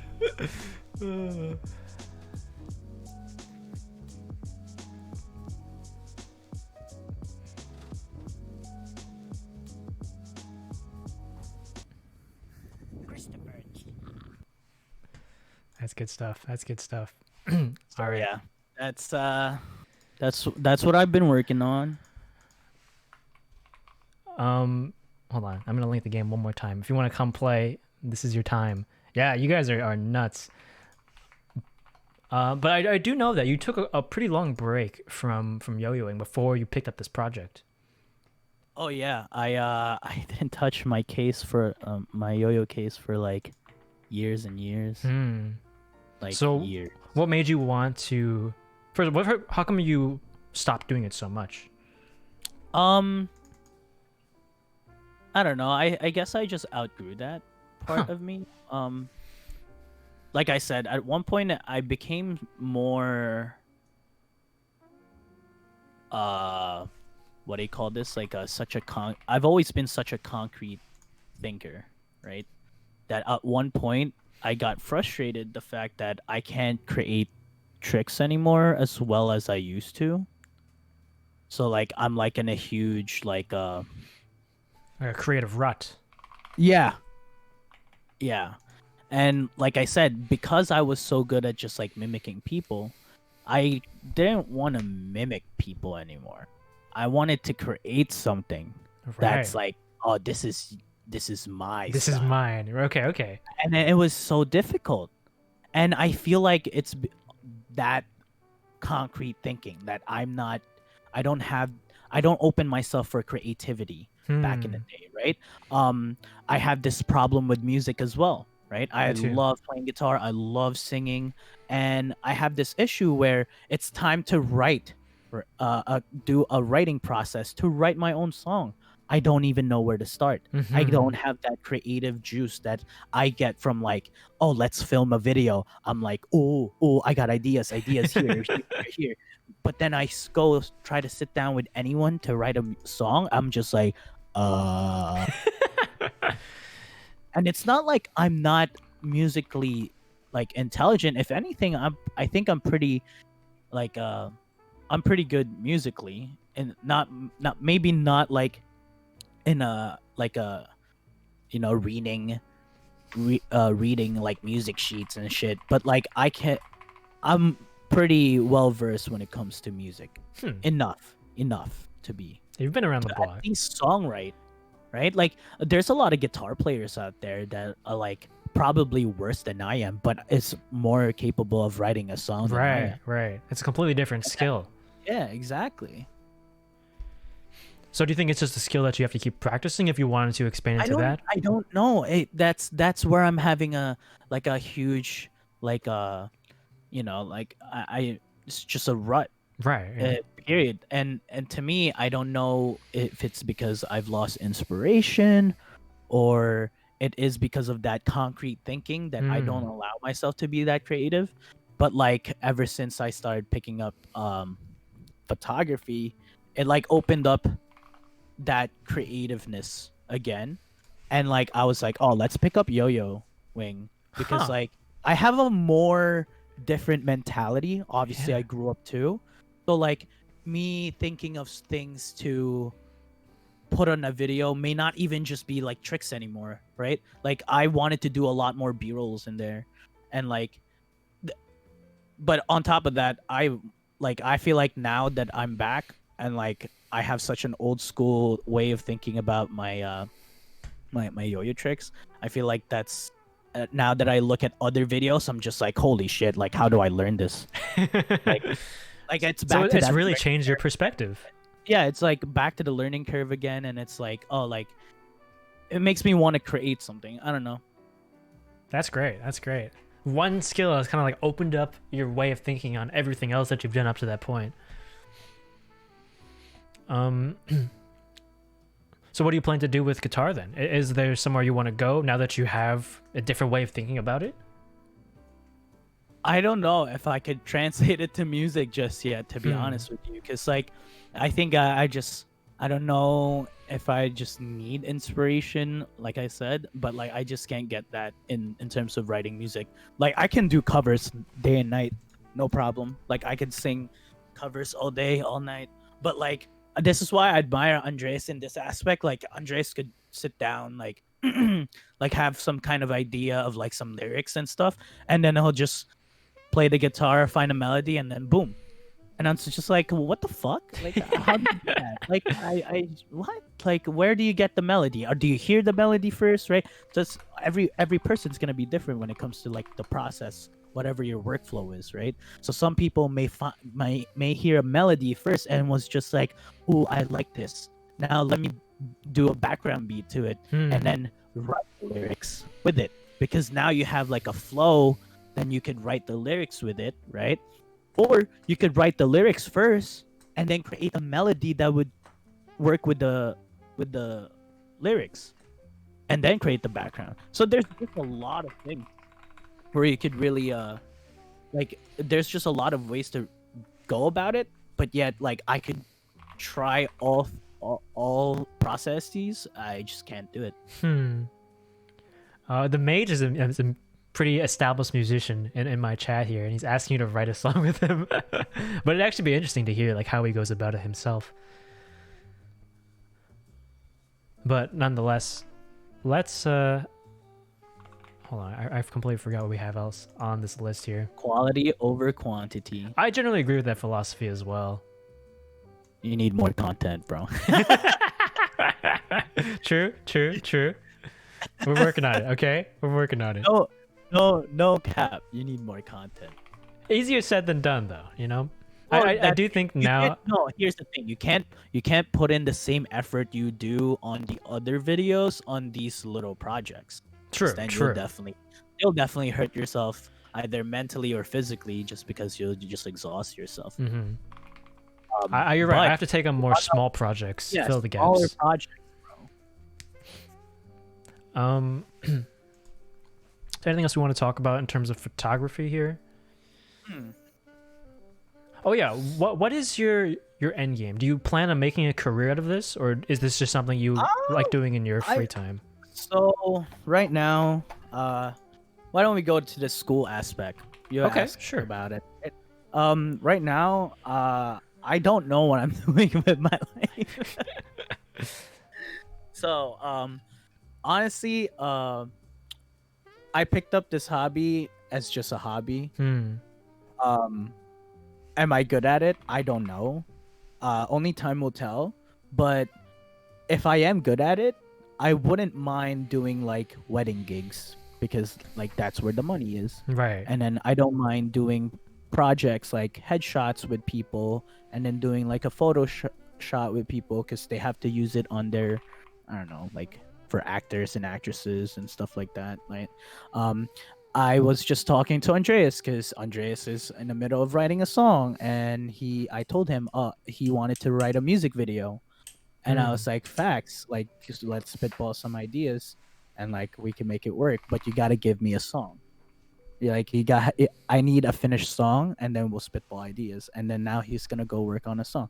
So I like the fact that I can just create something, you know, like to me it's just so fulfilling to not only please myself for knowing what I can do, but to please other people and be like, wow, that's so cool, right? Like I'm a clout chaser, what can I say? Nothing wrong with that. Do you have fears then that if it were to become your work, you would lose that passion you have for it. Yes, 100%. Do you have any 100%. like methodologies to prevent that from happening, or just No, I cross that have bridge no when we come idea to it? because I've gone through so many hobbies and never really stuck with just one for like so long. You know, I always pick up something and then I would eventually like being a cloud chaser isn't a very legit mindset. I think the phrasing may be bad, but that idea of like wanting to like like being it's an not like I'm entertainer of cloud sorts. Yeah, exactly. I You just want to want to make other entertain. people happy and Yeah. such. Make them feel something. If you don't got clout, you won't get views. It's easier to get the views when you have the clout. Okay, I see Remember you. that. I see you. Remember that. Okay, let's talk about your school experience, because this is a story that I didn't hear when we were talking at Applebee's. I think we didn't get to it before we ran out of time, but I gave you my story. So give me your full experience. I went into computer science. Fucking hated it. Really? So did you like computer science before you went into college, or was it just like Yeah. It was like I don't know. Honestly, the more I think about it, did I really like it? Yes, I liked it, but not to the point where I was very passionate about it. Like so it's just like there something were- you found satisfaction from, but Yes. So, man, when I went into school, I went into Suffolk Community College, right? I only needed a year and a half because of all the APs I took, right. and I would be graduating on the year and a half on the last year or semester rather. I said no, thank you, and I didn't finish the last semester, and I told myself I'm not going to put my application out to go to Manhattan College or NYT Tech, NYT, IT, right? Or any of these computer schools, because I don't see myself happy doing this. First of all, I don't see myself being competitive in the work field already because, man, the people that really love doing it, you see the passion, you see the creation, you see the level of things that I can't attain because I don't have that inspiration or the drive. And it just became more clear to me that, man, I've been just telling people that I want to do computer science because computer science is dope, but at the end of the day I was just trying to convince myself that I wanted to do computer science because that's what my parents find like more substantiable than like going into school for art or business. Yeah. But then I had a huge talk with my mom, and she hated the fact that I decided that I was going into business. So for another 2 years, I decided I'm gonna go back to Suffolk Community College. Damn. And, So even after all that, you still have I to go went back. to go to do not business. Oh, Okay, actually, so it it wasn't just a computer year. science. Yeah, it was just a year. I went into business administration. I got accepted to Baruch in the city, and I started doing my city thing, and then COVID happened, and then I lost all motivation again. And now I'm to the point where I'm really questioning my my path in Right. terms of education, where it's like, am I actually doing this to benefit myself? Like, I'm not gonna lie, like like we have, not to make it racist or anything, but I feel like this stereotype of Asian parents just like obviously their parents in general just want better for their kids, right? And like to my mom, like going into art or going into business, you won't go far in life, right? Like, stop. My mom's mentality is, oh, you want to have fun now? After that, you go have fun when you make the money Right. that you're gonna be making once you get once you stop like get your grinding to. I don't know what I'm saying. Yeah, I get what you mean, and I think that's like a conversation we had with Jesse not too long ago about where he is taking these career paths and choices solely to fulfill the expectations of his parents. And we say it's a stereotype, but it really is really common. And like you can't really fault them for wanting their child to have a successful and sustainable path, but at the same time, like you've got to find fulfillment for yourself, because like when Jesse was talking about joining the workforce, he came to this realization of like, man, I have to do this for the next 40 years of my life. Like this isn't just, a few years of college doing this thing that I don't really enjoy. Like this is it. So there really has to be that balance between sustainability and enjoyability, or at least satisfaction that you get from your work. Yeah. So why did you go back to Suffolk for business? Is that something you thought you would enjoy? I love money.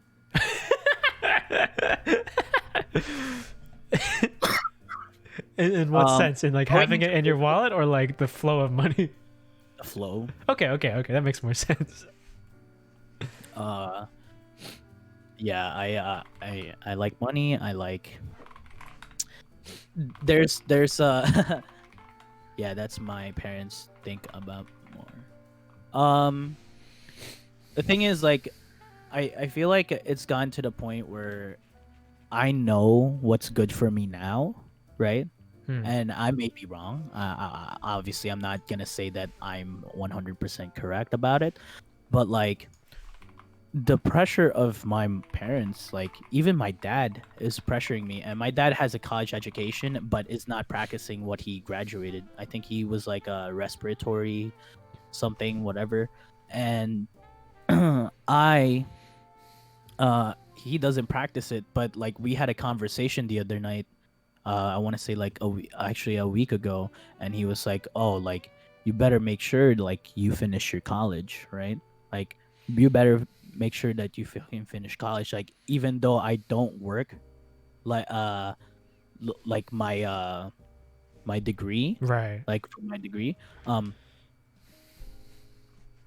I still had an education, blah blah blah blah blah. And I was just like, man, you just sound so stupid, but I would never disrespect my father like that.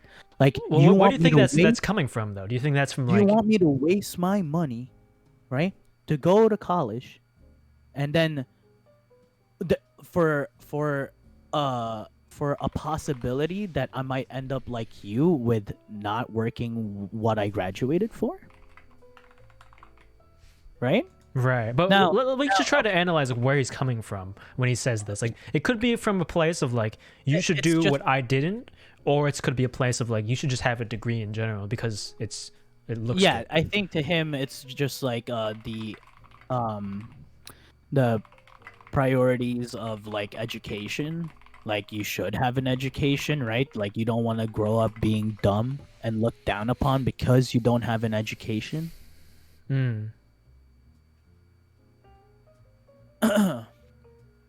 And it's not, and here's my thing, right? Like I'm not when I get that pressure, it's just like, listen, like dad, like I don't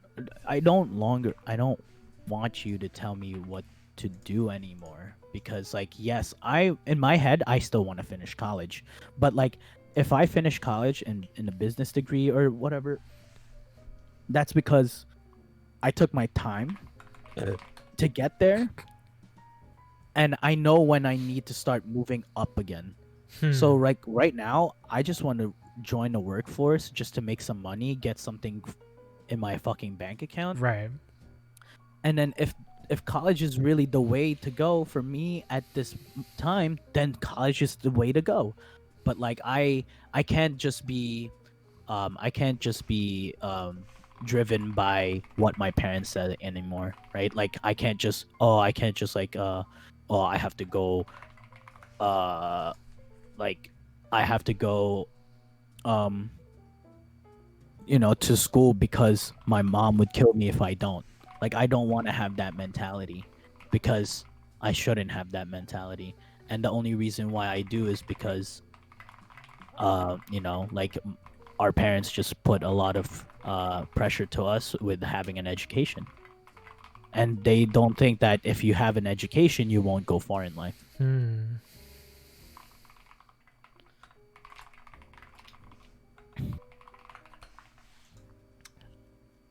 Yeah, Mahakumi actually does bring up a good point of like the people, or we keep talking about all of this idea of finding work that's fulfilling, but pretty much everyone we've talked to, like Jesse and Andres, they've both been saying, yeah, before I do, or like before I make big changes to like workplace or where I live, I think I, just work for a few years, build up that income. And I think you're doing something similar. So how did you decide to, I guess you just joined the workforce right away to build up some sort of sustainable income. Mm-hmm. So what's happening with changing jobs? Do you want to talk about that? Yeah, so actually, I like I said, I work at Best Buy, but my last day is in Wednesday, so goodbye, Best Buy. I'm gonna be working at a new company called Lumber Liquidators. So what it is just we sell floors, wood floors. It's gonna be right now. My employer is gonna put me on. Yeah. Gone to college and got a 5. degree in psychology, but I work in real estate. Interesting that we have this perspective here as well. Do you still think it was worth it to finish college and go through the Give me 1 experience? second. Sure. Give me 1 second. I'm talking to you. Can update this. Also, if you want to play the word game, we got a few more games in the bank here. Because. And can we have like the info or something? Yeah.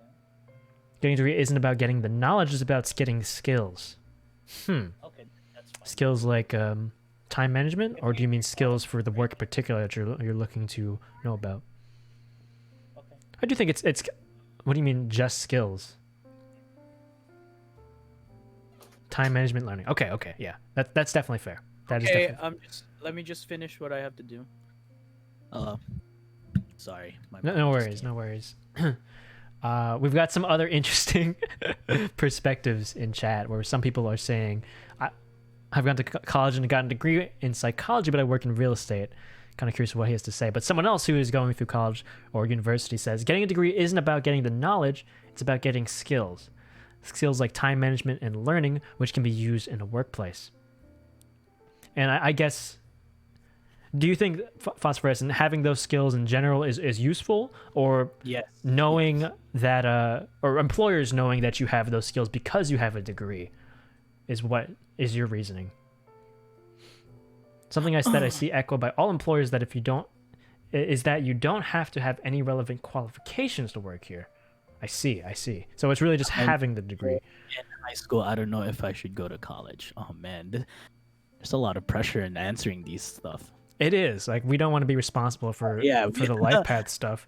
I think, man, it's rough in the U.S. because it's a huge. For college, right? The one thing I could say is like, don't just ditch it, right? There is a lot of value there. In my opinion, there's a lot of value there. Okay, if you play your cards right, and it's for you, oh my God, you'll be good. You'll be set in life. All right, you're gonna just like how my mom envisioned it. It will be like that, but to some people, it's not. That's not success to their lives, right? And I don't feel successful just because I went to college and like I became a doctor and I make a lot of money. Maybe I would, right? I don't know. Maybe I'm just saying that because I'm not a doctor and I'm not good at school. But not everyone that end up that now is making money. Do they really love what they do?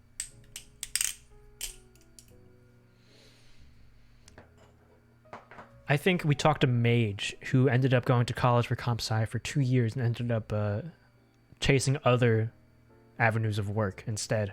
But he does believe that you should finish college. It's a useful experience for the reasons that Foss is saying. And even the time that I went to college, which was relatively short because it kind of crashed and burned, it was still such an important thing for me to learn about myself. Like failing because I realized that I didn't have that self motivation. Like if you have that realization without having to crash and burn, more power to you. But for me, like it made me realize so much about myself and what I can and can't do, what I need to work on. And I think that's such a valuable aspect of higher education, is that pressure of that like constant self motivation and like responsibility that you're put under.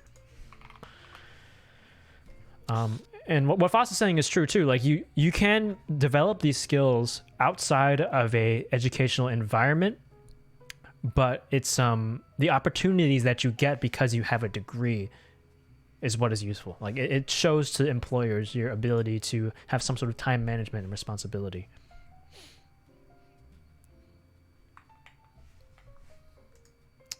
So let's talk about gaming a little bit. Go ahead. Gaming? Did you have something you wanted to say? Nah, you're good. Okay. I know that we talked about playing like COD for a while, and you said that Andres got you back into gaming with Rocket League. I mean, I wasn't like out of gaming, but like he really ignited like a more competitive part of me in Rocket League, because like I played a lot of League, and that's where I let out my competitiveness. So for you, gaming is a competitive outlet. Oh yeah, most definitely. I'm a part of it. Like sometimes I get bored when I'm just playing like solo games. Honestly, So do I, for probably similar reasons. more of a competitive drive that really like makes me tick when I play. Oh, what is this? But so you played League, you played Rocket League. Did you ever try like getting particularly good at them, or you just enjoy the competition as a whole? I mean, Andreas is really good at Rocket League. Yeah. So, and we just play, and it's gotten to the point where I'm pretty good at Rocket League. He has different opinions on that subject. I've gotten pretty good. Hey, listen, we're talking my standards, all right? Okay. From where I came from from my gold status to now my diamond status, all right? All right. Okay? Listen, we're not amazing. Well, I'm not amazing, okay? You might want to watch the VOD and what he said about your diamond status.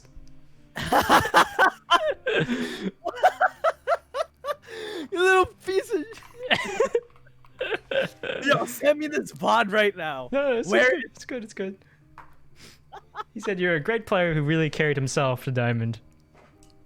I did not carry. Listen, I'm creating my new account. I'm going to carry myself to diamond. Okay, guys? It's happening now. And, oh my god, I'm disrespected. True. Do you ever feel like you had an addiction? My placements, okay, Andreas, and I got Plat 3. Plat All I 3. needed were a few games to get to diamond. So you know what? Screw you, Andreas. I don't think you're here. Well, you know what? He can watch the VOD too. Yeah, we'll send him a clip. That's good stuff. Did you ever feel like you were addicted to games at any point in your life? Yeah, Hearthstone. What period of your life was this? 2 years ago. Oh, this is recent. What Yeah. happened? Hearthstone. I just love Hearthstone, bro. Do you still? I breathe Hearthstone. But I don't really anymore. Okay. Even though you just got into the better duels duo. beta. Oh, it's in Hearthstone. What'd you say? Oh, nice. Yeah. Chat. Did you play TCGs before Hearths? Why did you suddenly get sucked into this particular game? I like card games. I like turn-based games. I have an appreciation for turn-based games. And Hearthstone, like I said, got really competitive for me, and I love it. What was your peak rank then? Did I ever hit Legend? Is that the highest? Legend is like the ladder board. I don't know. Did I? I probably didn't. I probably hit like rank 1 and never got to Legend because I'm bad. But you know, granted, yes, I spent money on the game, but I didn't spend a lot. Like I didn't drop everything. That on actually reminds me of another topic I want to bring up after this. You might be able to guess. I have no idea, Okay, but we'll come to I that. didn't like. It was enough for me to be like, okay, I'll buy the expansion pack, the most expensive expansion pack, Mm. but I don't want to add any more money to what I'm gonna be Okay. doing for this season. So for this season, right, season I think is every 3 or 4 months. I'm not sure, but anyways, during that rotation, I'll only buy that the pre-orders because the pre-orders are cheaper, and I won't buy any more. So all of my, as the meta changes, your deck has to adapt, and then if you don't have a lot of money or invested in your deck, you're gonna have to start on crafting some shit, and then that ruins your whole build. Like sometimes I like to play with like 4 different decks, like 2 control decks and then 2 early decks, so that I can climb, so that when I see like, oh, I can get away with just playing like a early deck, I'll just play early decks.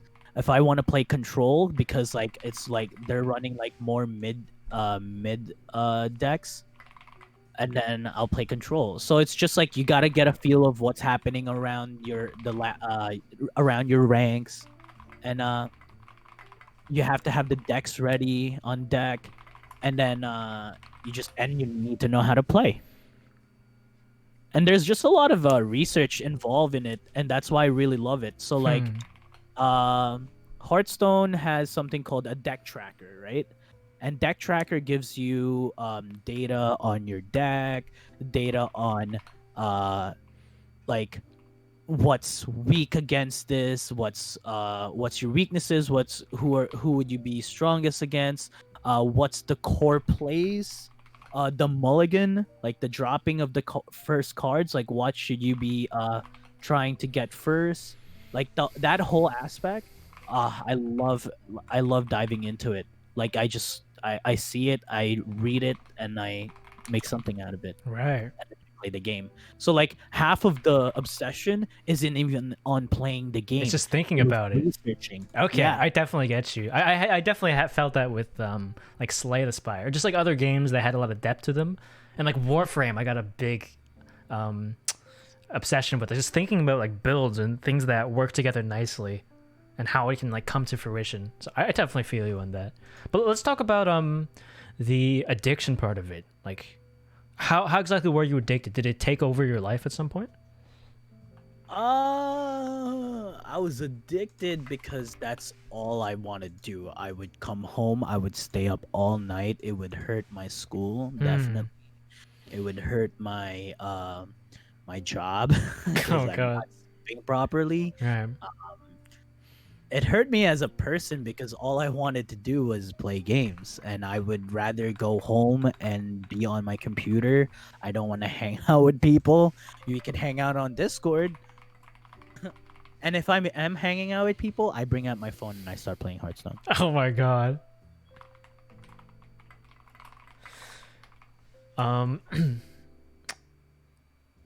So how exactly did you rid yourself of this addiction then? When did you recognize that it was a problem? I never saw it as a problem. Really? Even to this day? Yeah, because I got over it.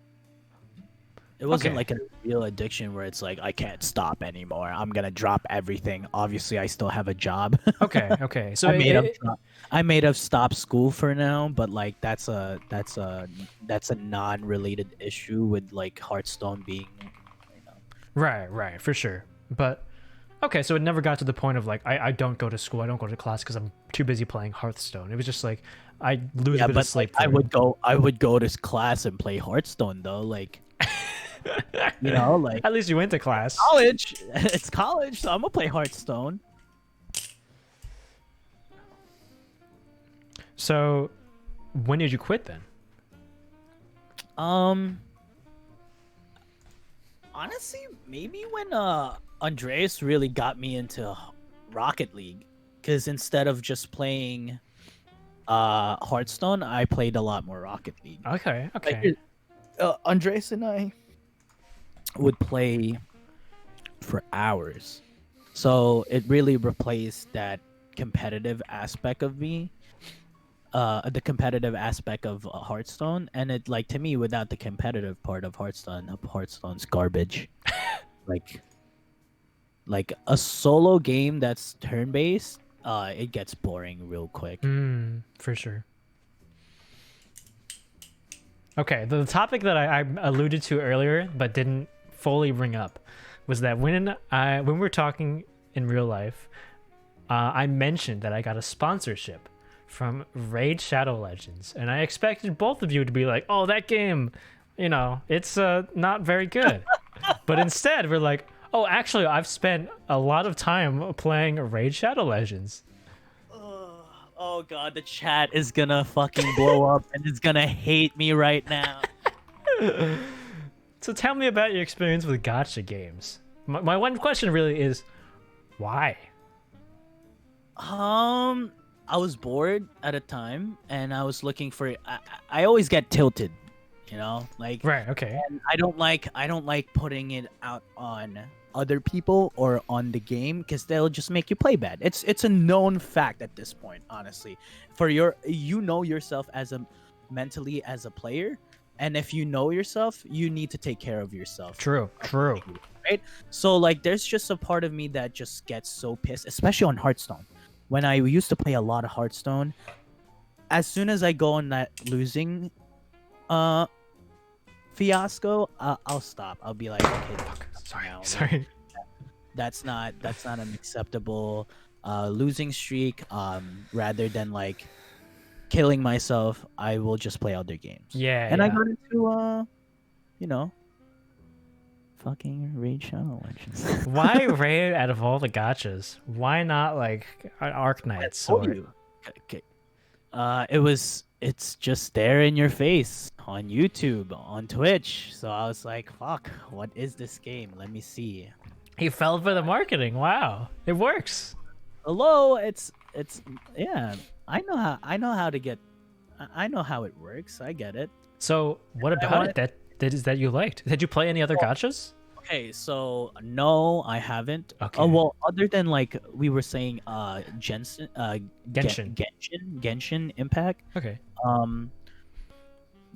Other than that, no. So the thing is, that game, I realized that there was more depth to it. Right? And Raid or in general? No, Raid in general had a lot of depth. And people might say like, "Oh, that's so BS," because like, it's just literally a click and you fucking kill monsters. There's not much thinking to it. Blah blah blah blah blah blah blah blah blah. Okay. Blah. So give me your counter argument then. The thing is, like, obviously you have to spend a lot of fucking money to get all the fucking great shit, but You have to. basically you have to. Okay. Yeah, it's almost impossible not to. But anyways, like the itemization is really complex. Not complex per se, but like very similar to Genshin Impacts actually, and that's why it really like just reinforces that there's a little more depth to the game. Because like if you play Genshin, you don't know how to itemize yourself, you're donezo. You won't go far. You won't finish your challenges as quick. You won't go through the storyline as fast. You'll level up way slower, right? You're just wasting time. Period. If you're gonna play this game and you want to play it effectively, you need to learn about the items. Okay. So for you, it was about optimizing. And yes, and then at the same time, those itemization is exactly the same as in Raid Shadow Legends. Whether it's the roles, the substats, what you're going for, blah blah blah. Obviously, there's a different meta, right? Yeah. There's a different meta, so that's not gonna be identical building paths, but it's similar. I get you. When you brought this up in real life, Andres and I were like, okay, but that's like the boring part of of Genshin. The good part is the combat and like the exploration, and that's the part you kind of have to deal with. The fact that everything is you have to pay for it. Yes, yes. Don't get me wrong. It's a money grabber. That's why I don't play the game anymore. But Okay. the people that say like, oh, like there's nothing to it. There is. Okay. Fair enough. Fair enough. Bro, like League of Legends, for example, it's not just like you clicking away and using your skills. There's itemization too. There's map awareness. There's all these little key things that you have to work on, and you can't just stare at the screen and go lane and say, "I'm doing well. I'm doing well." Right? Right. Okay. There's more to it than just laning in League of Legends. So there's more to it than just killing monsters in Raid Shadow Legends and Genshin. The itemization is a huge part of the game. You want to go far, then go do the right thing. Learn about the items. So it was Go really learn about the. it was really the paywall that got you to stop then. Oh yeah, of course. Do you regret I'm like spending money on that game? No, not at all. Okay, it just gave you a nice amount of enjoyment for the time that you played it. Very much so. Okay. That's definitely fair then. You know, it was your Untilted or something you would play when you don't want to play like proper games, and it was just like kind of plays itself. Yeah, it was just I would put it on the side. I would click away, and I would watch Netflix or YouTube on my other monitor. So, yeah, definitely my game. Are you looking for another gacha game then to get into? No. So despite all that no. you've said, you don't want to do it again. Hey, dude, they grab your money, bro. What about if there was a gacha game that allowed you to get to endgame free to play? Would you do it? Oh yeah. Have you considered playing like MMOs? I guess it's not as brain to dead. get into MMOs just because like I like playing with other people when I'm doing like adventure shit. You know, like I like to play with other people. Like if Genshin Impact was an MMO, I think it would have been even better. Fair. But you could only do like raids together. Yeah. Arknights allows it. Join us? No. Oh shit. Don't. What's Arknight? I'm gonna kick you, guest. I'm sorry. I just don't want you starting the game. You can feel free to rejoin. Arknights is just some weeb. Gotcha. Well, I've run through my list of things that I wanted to touch on. Is there anything else you wanna say? You wanna bring up? No, not really. Oh, stay hold tuned on. for my YouTube, yo. You wanna Stay tuned plug for your my Insta real YouTube. quick? Like show off some of the photography, because we mentioned that earlier, but we didn't show anything. I mean, they're really.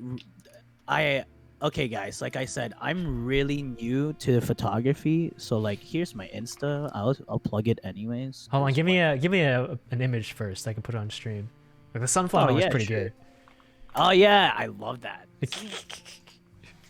I deleted all my photos here on my computer because it was taking up so much space, and they were all garbage photos.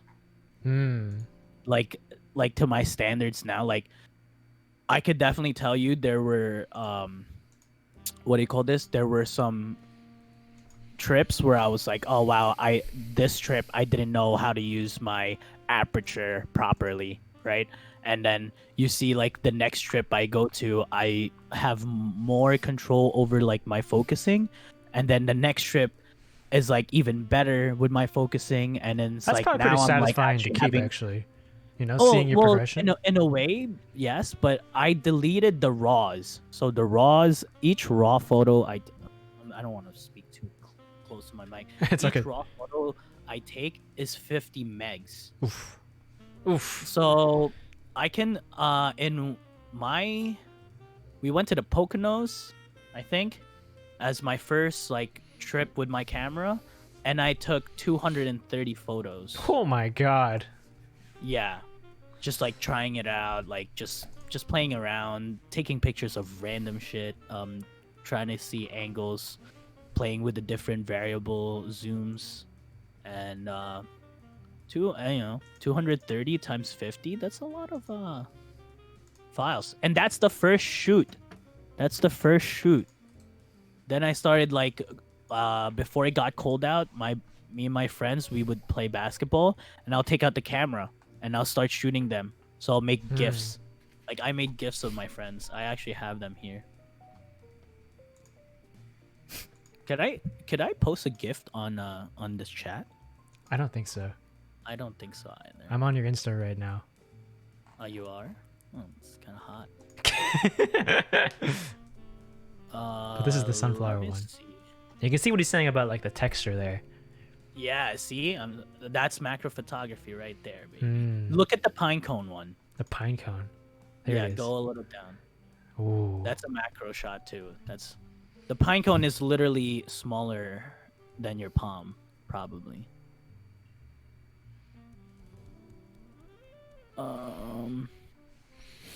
I have some photos here. Let me see.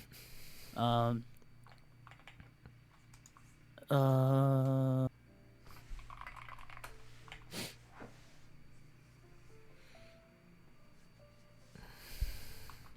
yeah, I definitely like got a lot better in terms of like my my photography, and that it just made me want to delete all the other photos I took. It was like, oh, this is so bad compared to The more recent stuff. yeah, more recent stuff that I couldn't look at them. I was I like, still I'm so- enjoy like I keep photos of all of my like videos and projects. Like looking back on where I've come from is always a pretty satisfying trip down memory lane. Yes. I mean, like I said, I have the JPEGs now, so Okay. like I didn't technically delete the photos. I just just- deleted the raws. Yeah. Okay. So like I could save more stuff. But a lot of them, I didn't even bother transferring to JPEGs because they were just bad. Oh, I have some photos here.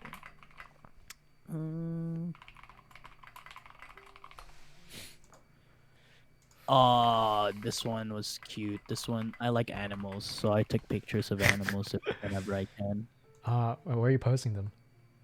Oh, I think they're all on my Instagram, are they not? The dog? The dog, the cat. I don't think the cat one is on here. It is a cute dog though.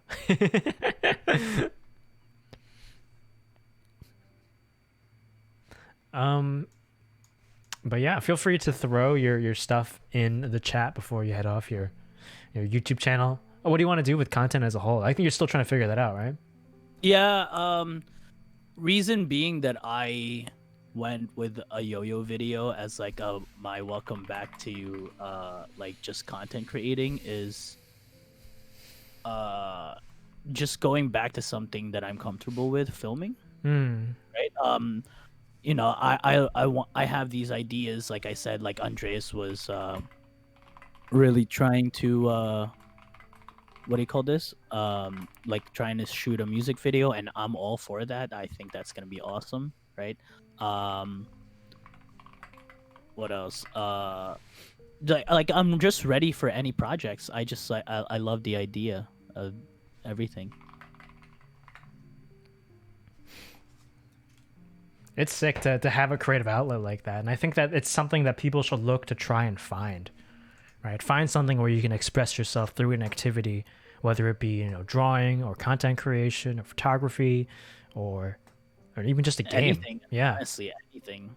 Yeah, I think the allowing yourself to really go more than just I think you should really expand your horizon. It allows you, like I was saying earlier, to do like appreciate things more, like actually like have an what do you call this, not appreciation, what is that the word I said earlier, like a more appreciation to Like a people's deeper art. Okay, Like, yeah. A deeper understanding of like the nuance behind yes, it. exactly. Like if you I've always said this back in the day too, like this is when I first had that idea of like, oh, like more of just understanding, really. Like you don't have to know the sport or like what you're watching, you just need to understand like the difficulty or like the why it was so amazing, right? Like when I watched was it 2012? I think it's 2012 Olympics. I was a huge fan of gymnastics, and I thought the sport itself was incredible, and I have no idea Yeah. what the fuck is gymnastics. That's really what makes a great And- esport, though, right? Like Oh, CS or like League, you can like kind of appreciate the skill even without knowing it. Exactly. Yes. And I think that you shouldn't just have one outlet. You should expand your horizon, and I feel like that just opens up your mind more and like helps you as a person, not necessarily as a creator or whatever, but as a person. Right. Like you don't have like having a creative outlet.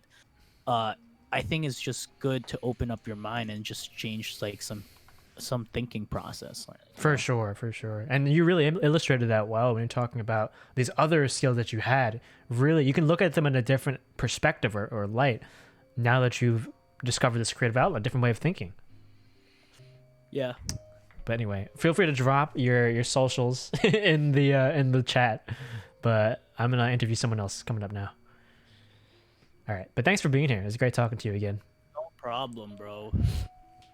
All right, I'll see you next time. Peace, bro. Okay, next up we have a community member who's been here for a very, very long time.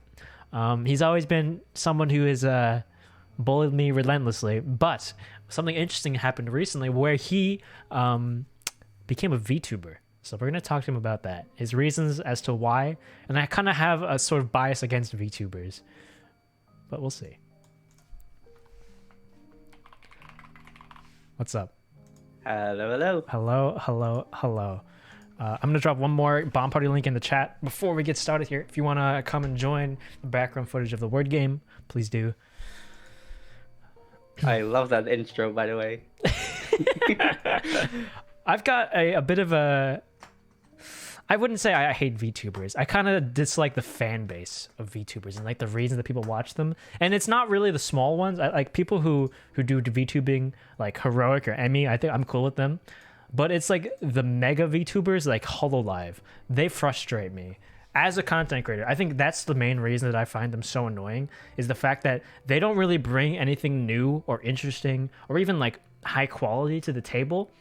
They propel themselves off of the fact that it's anime girl who do cute thing, right? And because of that, they are like 50 times more popular than someone like Northern Lion, who has like some of the greatest comedic improv on the platform, in my opinion. And myself, who is like 1/200th the size of a VTuber. But I feel like, never mind, I'm not going into that. But let's talk about why you in particular got into being a VTuber. First of all, I want to say like, I agree with you. Like, I think it's frustration. The fan base is frustrating as hell. I keep myself far away from it. But so as you know, like I stream occasionally. By the way, twitch.tv/spooky_BOY. It's not even how you spell it though, right? Isn't it like Spooky? Yeah. Right. We'll plug it at the end. We gotta start talking first. But go ahead. I don't know this prompt, by the way. The first half is AUG, AUG.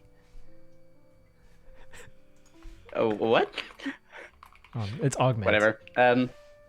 So I started streaming, and for a while I didn't really take it seriously. Just put it on. What was your motivation to get started streaming at first, actually? At very first, I thought,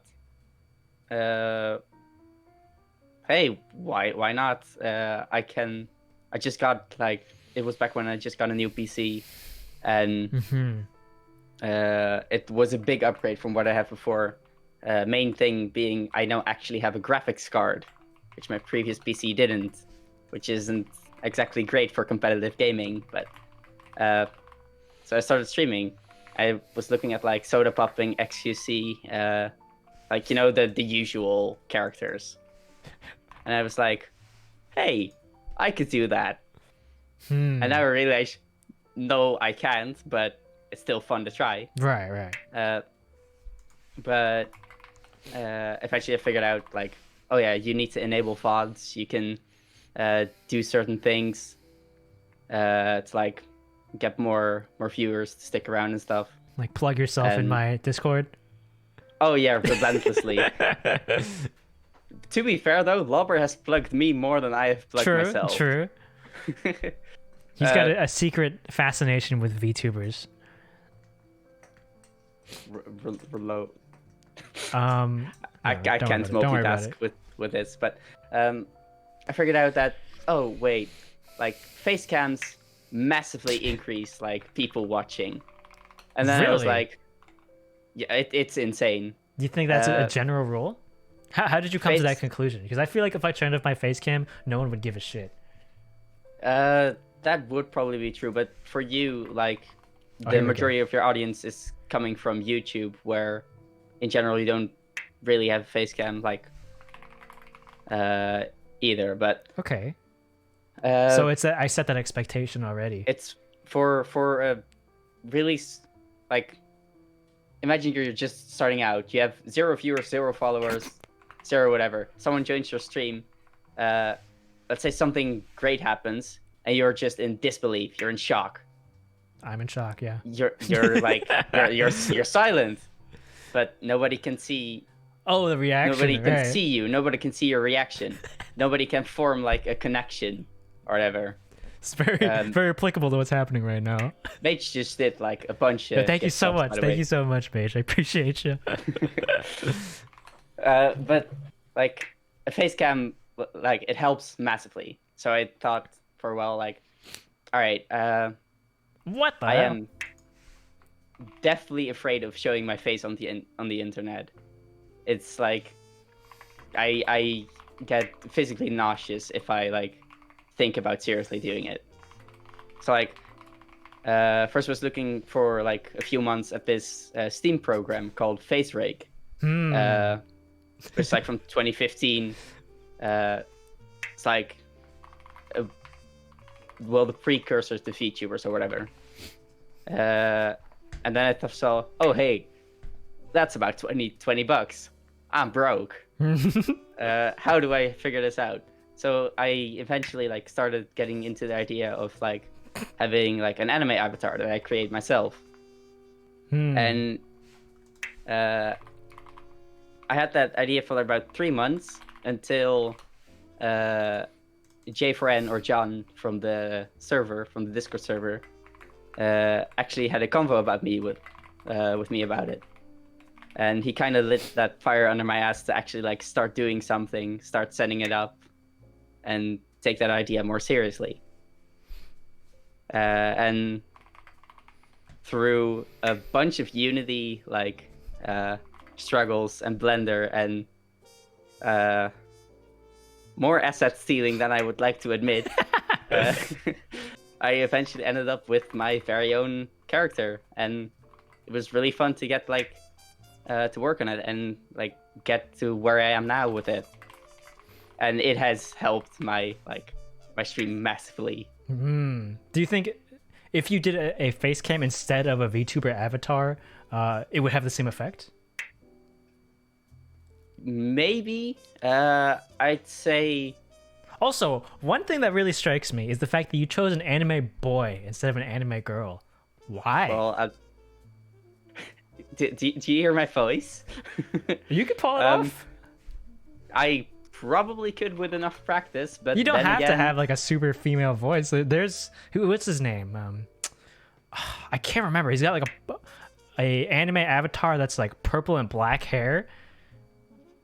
But either way, he doesn't sound female or feminine at all. But he still pulls in a pretty significant audience with a VTuber avatar. First of all, I just want to address what's happening in chat. Thank you so much for the arms race that's going on right now. I love you guys. I appreciate it. Gurkamal, you know, you take it or leave it. That's a lot of sub points coming in. I'm hearing a new emote.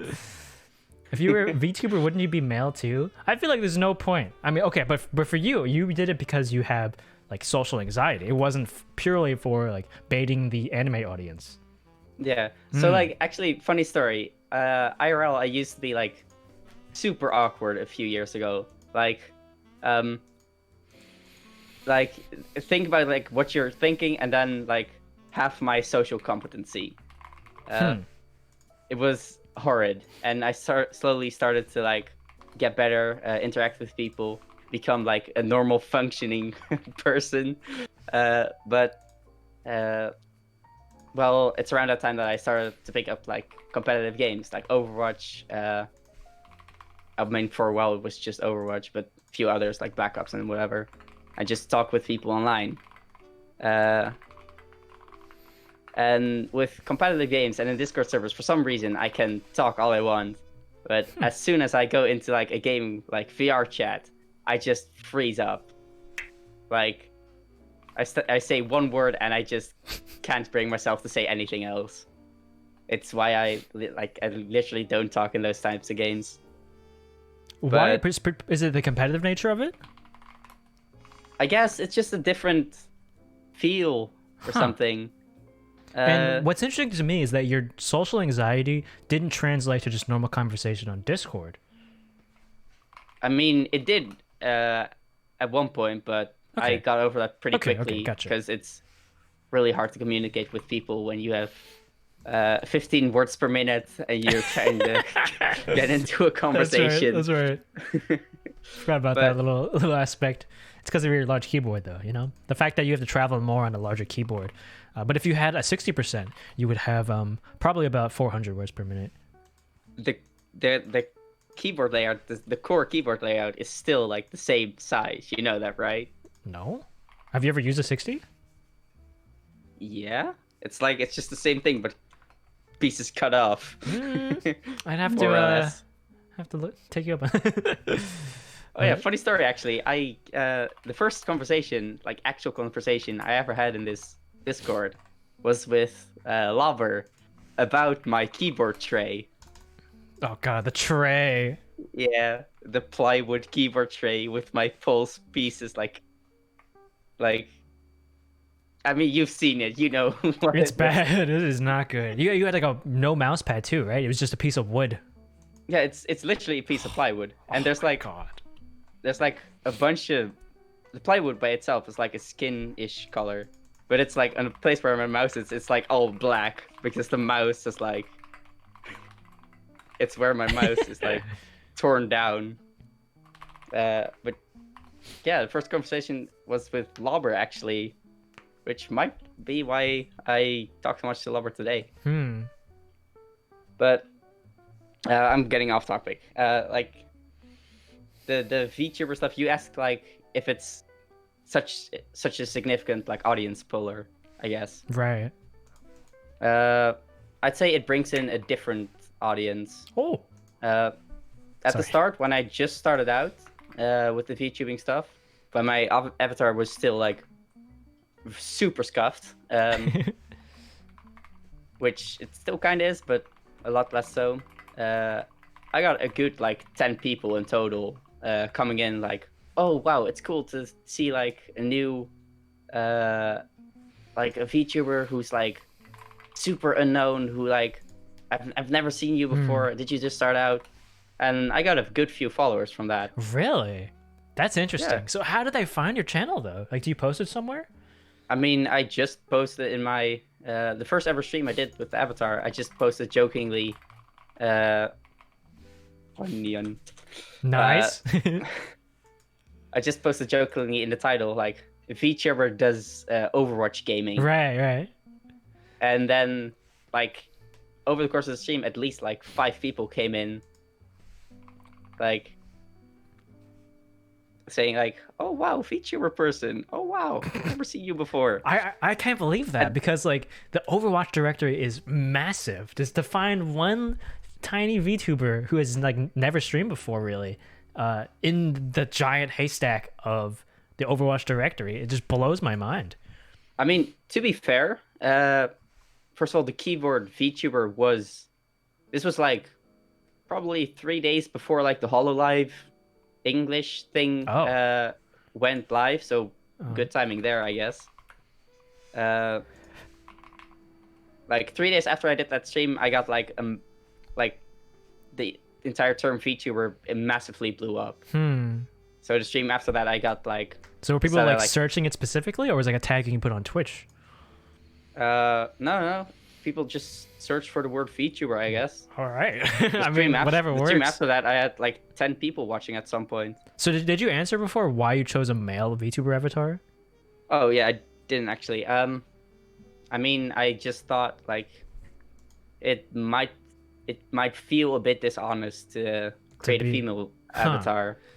I feel like it's Uh, kind of common though. Like even I wouldn't say it's like catfishing. You know, you're not promising anything in return. It's just like the same thing as using a anime avatar, and it's super common. Yeah, I mean, I wanted it to be like as close to a face cam as possible.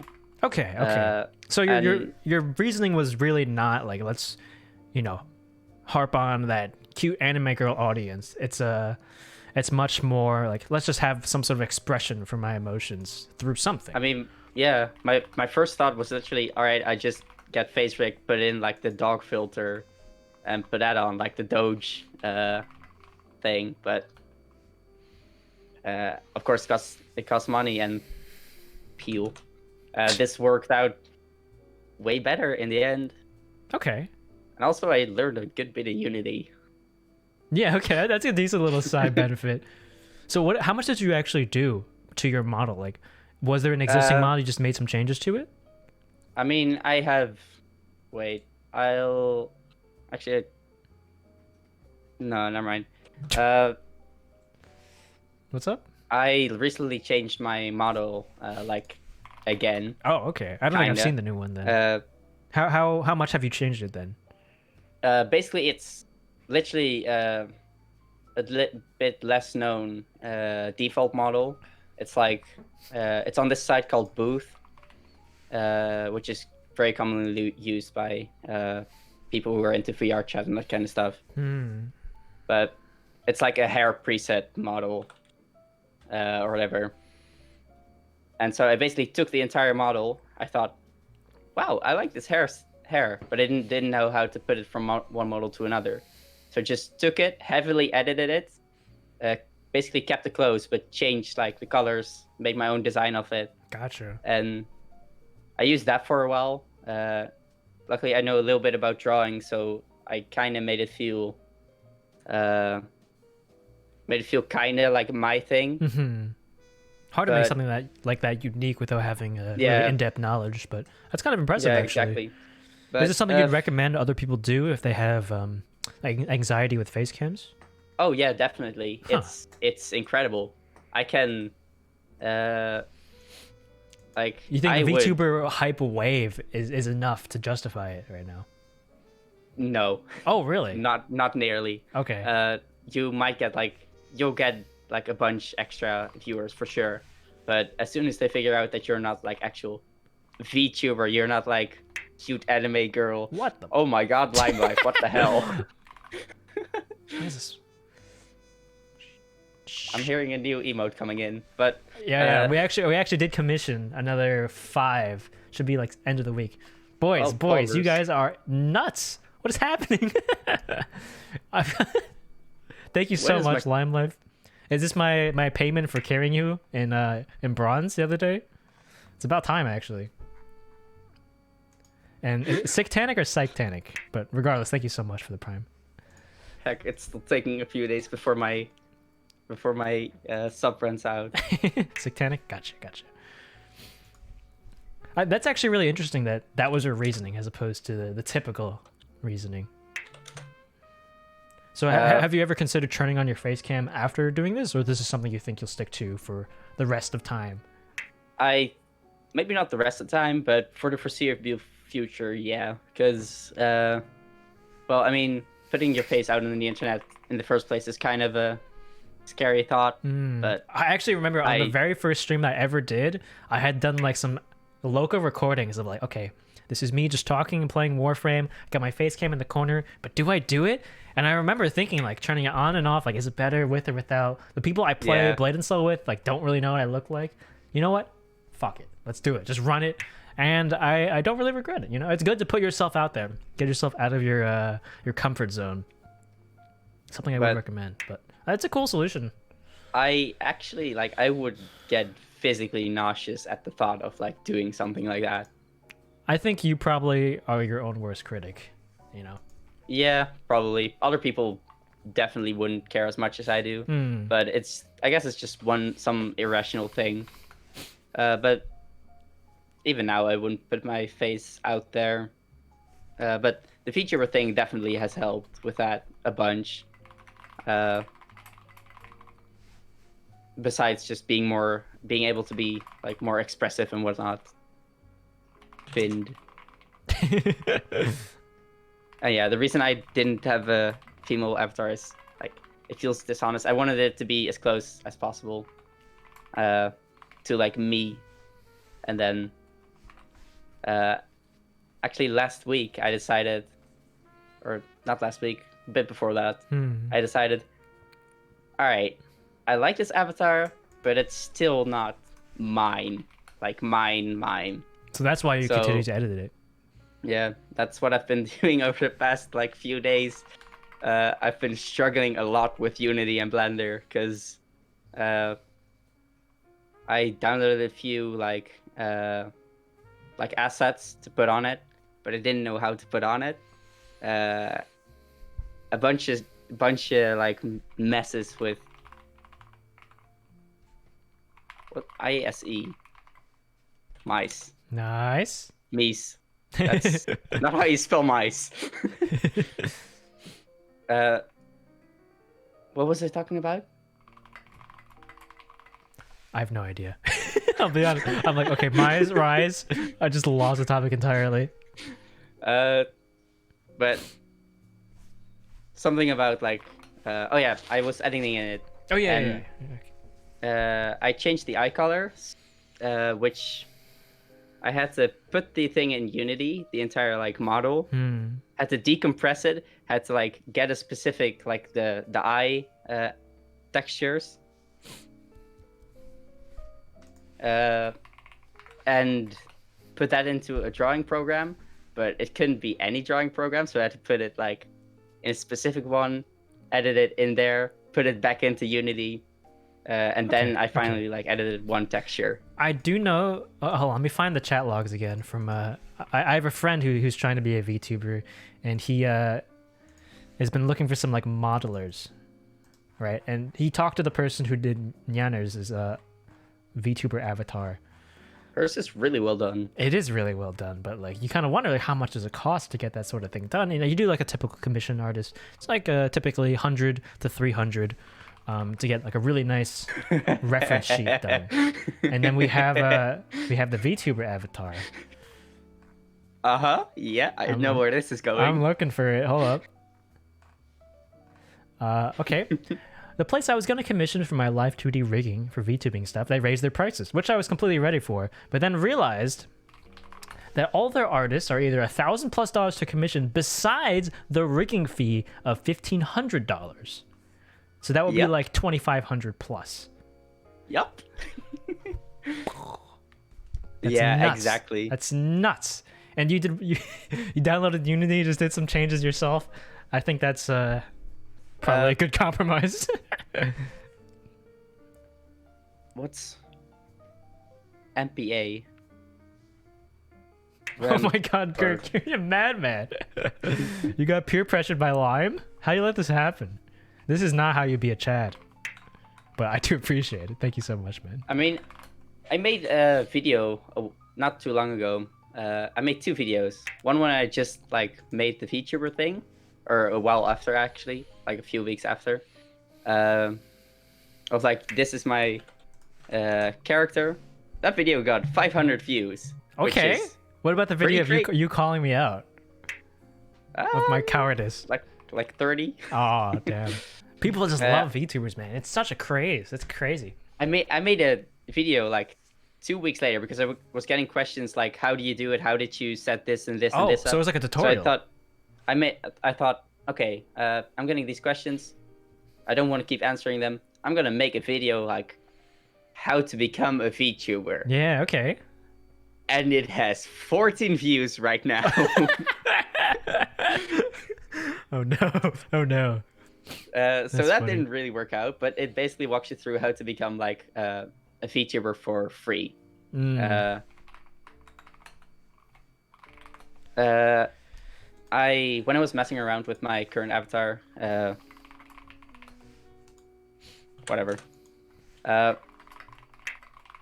I had the struggles with Unity. In the end, I added glasses to my character, added horns, and a flower crown, which makes it seem, I mean, a bit more cutesy, but makes it feel more comfy, I guess. I was looking mid. You're still alive, dude. You're popping off right now. Yo, thank you so much Apparently, for I the am. support, guys. Like, this is a ridiculous amount of subs. I haven't seen this many subs in like the entire month, and then today we just popped. What the heck? RICK. Yep. Gadget. All the interviews on the Yes. same topic. We have a variety, but this time I actually really want to know why he got into it. I completely lost my topic again. That's okay. What I was- That's okay. You're talking about doing the YouTube video on the tutorialization. Oh yeah, the tutorial. Yeah, I was. But like, so where do you go from here? How do you continue to build your channel? Like, what's your end game for streaming as well? Do you want to attempt to keep expanding, or do you just enjoy doing it because it's satisfying? both to an extent. They both have their. All right, I'm giving up with the bomb party because it's distracting. I do it for both reasons, and I guess a bunch of others. It's just become, I guess, kind of a part of my online identity, to an extent at least. Hmm. It's pretty satisfying to do. It's not really hard to do as long as you can get through like the hardship of like setting up the basic stuff, then it's pretty doable. Of course, like creating your avatar, I have looked. I was pretty desperate this past week. I have looked at commissions online, and when I saw like, oh wow, this looks like decent. This looks like something I would want to try. Yeah, about $2,000 Yeah. for only the model. Yeah. No bones, no rigging, no facial expressions, no customization. Yeah, It's okay. too much, man. It's too much. That's not okay. But I'm pretty happy with how it's going, I guess. And of course, like, there's YouTube video stuff I can make of it, which is also really fun. Right now, I keep forgetting it, and I keep wanting to say it, and the things I added on my avatar, like with this past week, are like the horns, the flower crown, the glasses. I wanted to add like an earring, Okay. on like a chain, but I know how to, except the thing I downloaded. I could probably make it myself at this point, but the thing I downloaded was like the model itself, but without like bones inside of it. So if you would move it, then it would be just like one solid like a rod or something. Which, if you move your head and like there's a rod sticking out of the side of it, that's not exactly like ideal. Okay, I see. So you couldn't get the physics to really make sense. Yeah. Okay. I And it's couldn't gonna- get the physics to work. Are you gonna but- try to keep figuring it out, keep learning about it to make it work, or have you just given up? I mean, I basically know how it would work right now, but I figured actually with this kind of thing, less might be more. I noticed I kept adding things like, in my opinion, like the glasses are already kind of pushing it, so it's like the horns, but Right. thought whatever. At least it's fun to try, and I get to like learn new skills. But I think I'm pretty happy with how it looks right now. It's not really. It's not obviously. It's not like a professionally made thing like the HoloLive stuff. making something like that would probably land me in bankruptcy somehow. But yeah, it's just fun, I guess. Yeah. That's really cool. You know, it's a kind of a form of expression for you, and it's a way to kind of connect with your audience more. But do you have any closing thoughts before we get to the next interviewee here? There's three things I want to say actually. Oh, here we go. First of all, it's the Lee Club. Is that number one? No. Okay. I wouldn't mention the Pingofy Lee clan today. Remember when you did like the Apex interviews? Mm-hmm. The first Apex interview I was in, I was scared to death. that was before I got like the confidence online. Okay. I pushed you into the deep end. Love to see it. I watched that VOD back. I hated every word I said. Well, you know, you gotta try. No one is as frustrated by yourself as you. You know, no one really cares. It's only like you get in your own head when you make these mistakes or you feel like you're awkward. No one else really cares. I was brushing off with a subject, and I wasn't enjoying like the conversation. You weren't enjoying the conversation, that's for sure. The other person in the chat wasn't enjoying it. Like, I think you're overanalyzing it, you know? And the chat was like, I've seen more active chats in my like thing with one viewer. Yeah, I'm glad that's like become a lot less. I've definitely gained a lot more confidence with that. Yeah, I mean that's just how you do it. If you have that fear, you really got to expose yourself to it and continue getting better. But so, second thing, this might be. I'm wondering if I should say this or should self-advertise first. Now I'll say this first. Pingu, a while ago, you said to me, and let me quote you here. Here we go. Is it the Overwatch, the 1v1? I said I sent you the video of me like 1v1ing Lobber, and I said watch, and then you said imagine letting Lobber get a kill on you. True. I said funny you should say that. Well, we talked about that. It's a Widow 1v1, and then I said, oh wait, no. You said, I'd be down to play OW. Yeah. If I had an account. And then you gave me an account. Or you let me borrow one. Well, yeah, same thing basically. I never use it. So, when is this happening? It'll happen. It's been over a month, baby. The video did not like launch that well. I had to do some like damage. What's the word? Damage control.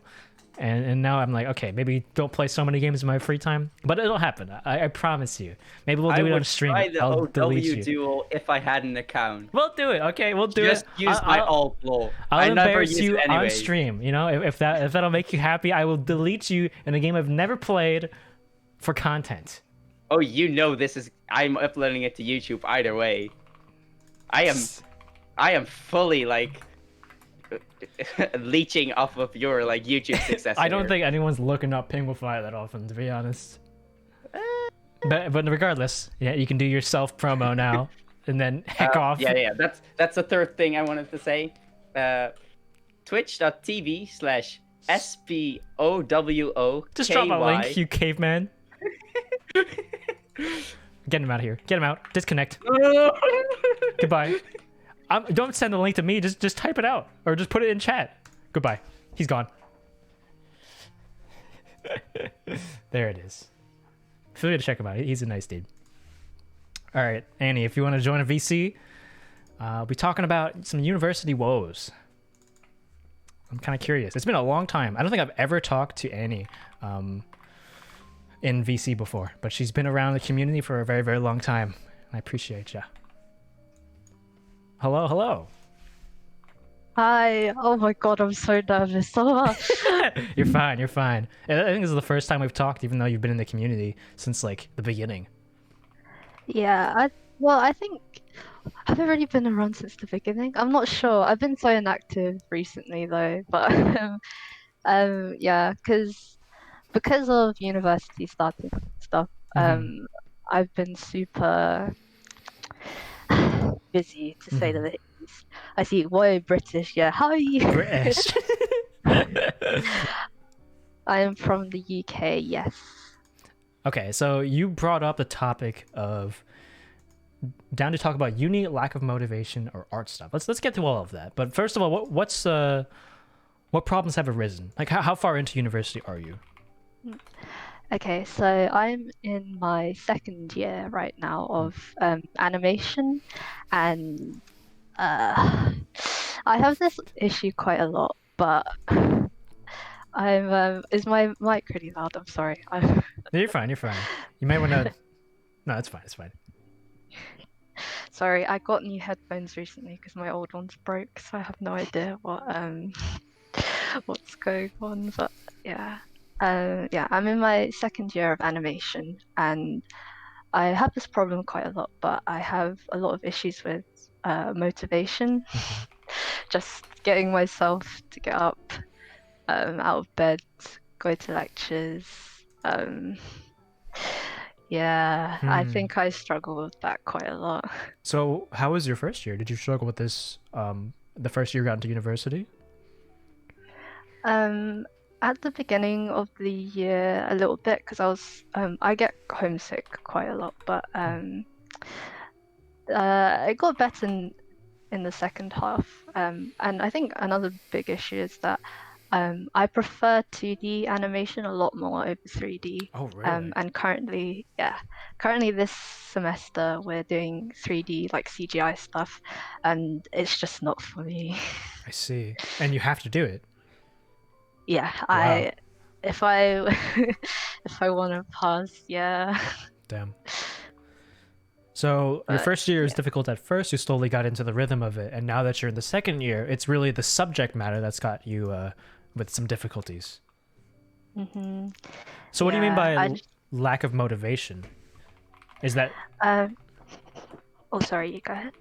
is it the fact that just this specific topic you have a hard time getting yourself to do it, or as a whole you can't get yourself to do these tasks that you know you should be doing? Um, I think it's probably as a whole, like just trying to even get myself to just start it and do it. Because even though it's satisfying when I get it done by the end, um,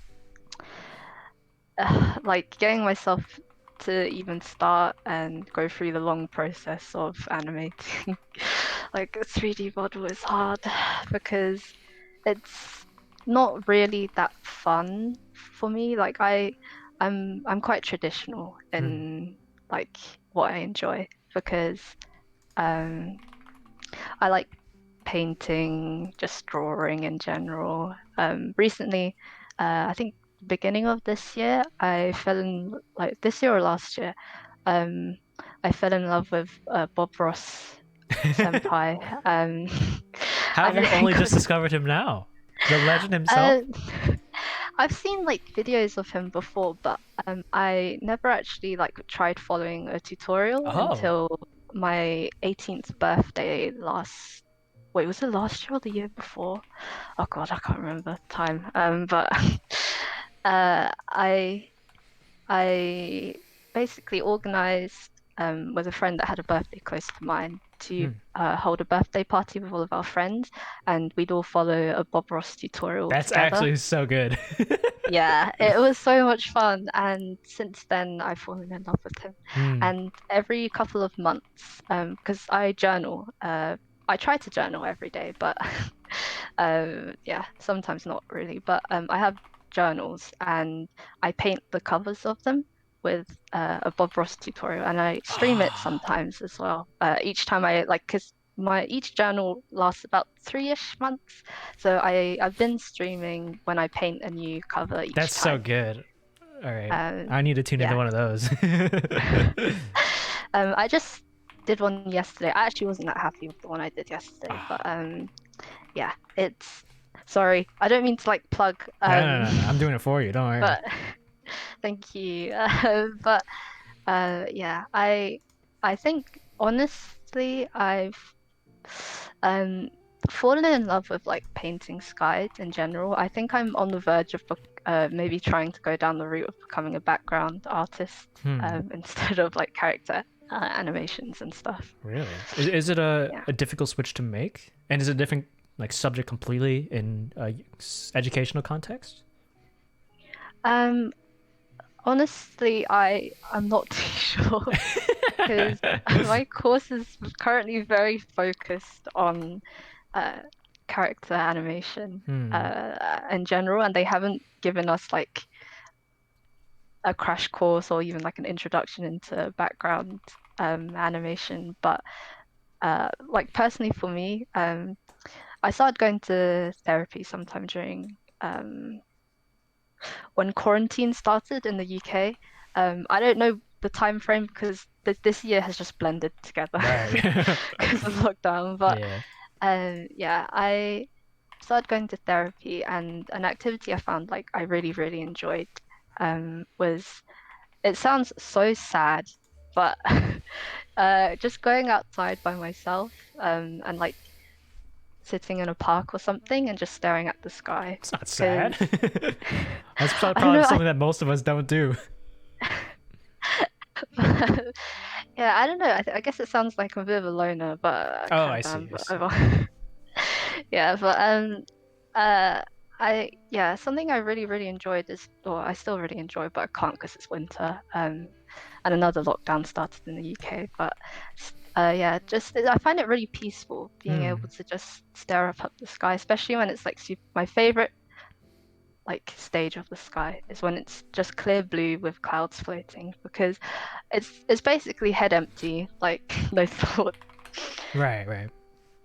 It's like meditative. I Yeah. totally get you. But let's talk about therapy a little bit. What got you to attend that? Okay. So um I If you're went comfortable, of course. yeah. No, it's fine because one of the things I was working on was being able to talk about it openly, but not too much detail because it'll make people uncomfortable. But Sure. um I had a boyfriend, like my first boyfriend, when I was about 16 years old. Something happened with him that left me a bit scarred, to say the least. And I managed to push it away for a long time, about 3 years. Um, but unfortunately, well, fortunately or unfortunately, I'm not sure which one it is, but because of quarantine and lockdown, I managed to, well, it all kind of came flooding back a lot, and I developed a bit of PTSD. Gotcha. So I ended up reaching out and getting therapy, and it was very, very, very helpful for me. And I finished therapy now. Obviously, no one can ever be 100% healed, but it's yeah, I've been pretty good. So that was kind of the reason why I started going to therapy, and yeah, I'd be willing to talk about anything to do with it, to be honest. Yeah. Well, first of all, do you recommend for people who have just psychological issues as a whole, whether it be relationship or something else, that people try attending therapy? Because I think a lot of people are kind of skeptical of its efficacy. Yeah, I've seen actually. You talked about a couple times, right? How I don't remember who it was, but people were Probably saying like Kunai. you could, yeah,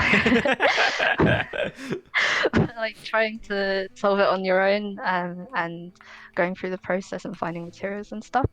Um, but honestly, if you if you're someone that's just going through a really difficult time, like mentally, um, I would really, really recommend just reaching out to a therapist, because you'll never know until you try. And sometimes it really does help to have an outside perspective on Yeah. your situation and being able to like guide you through why you think like that. Because a big thing for me was I just didn't know like why I was I didn't know. I knew why I was really sad, but I didn't know how to deal with it and how it came about really.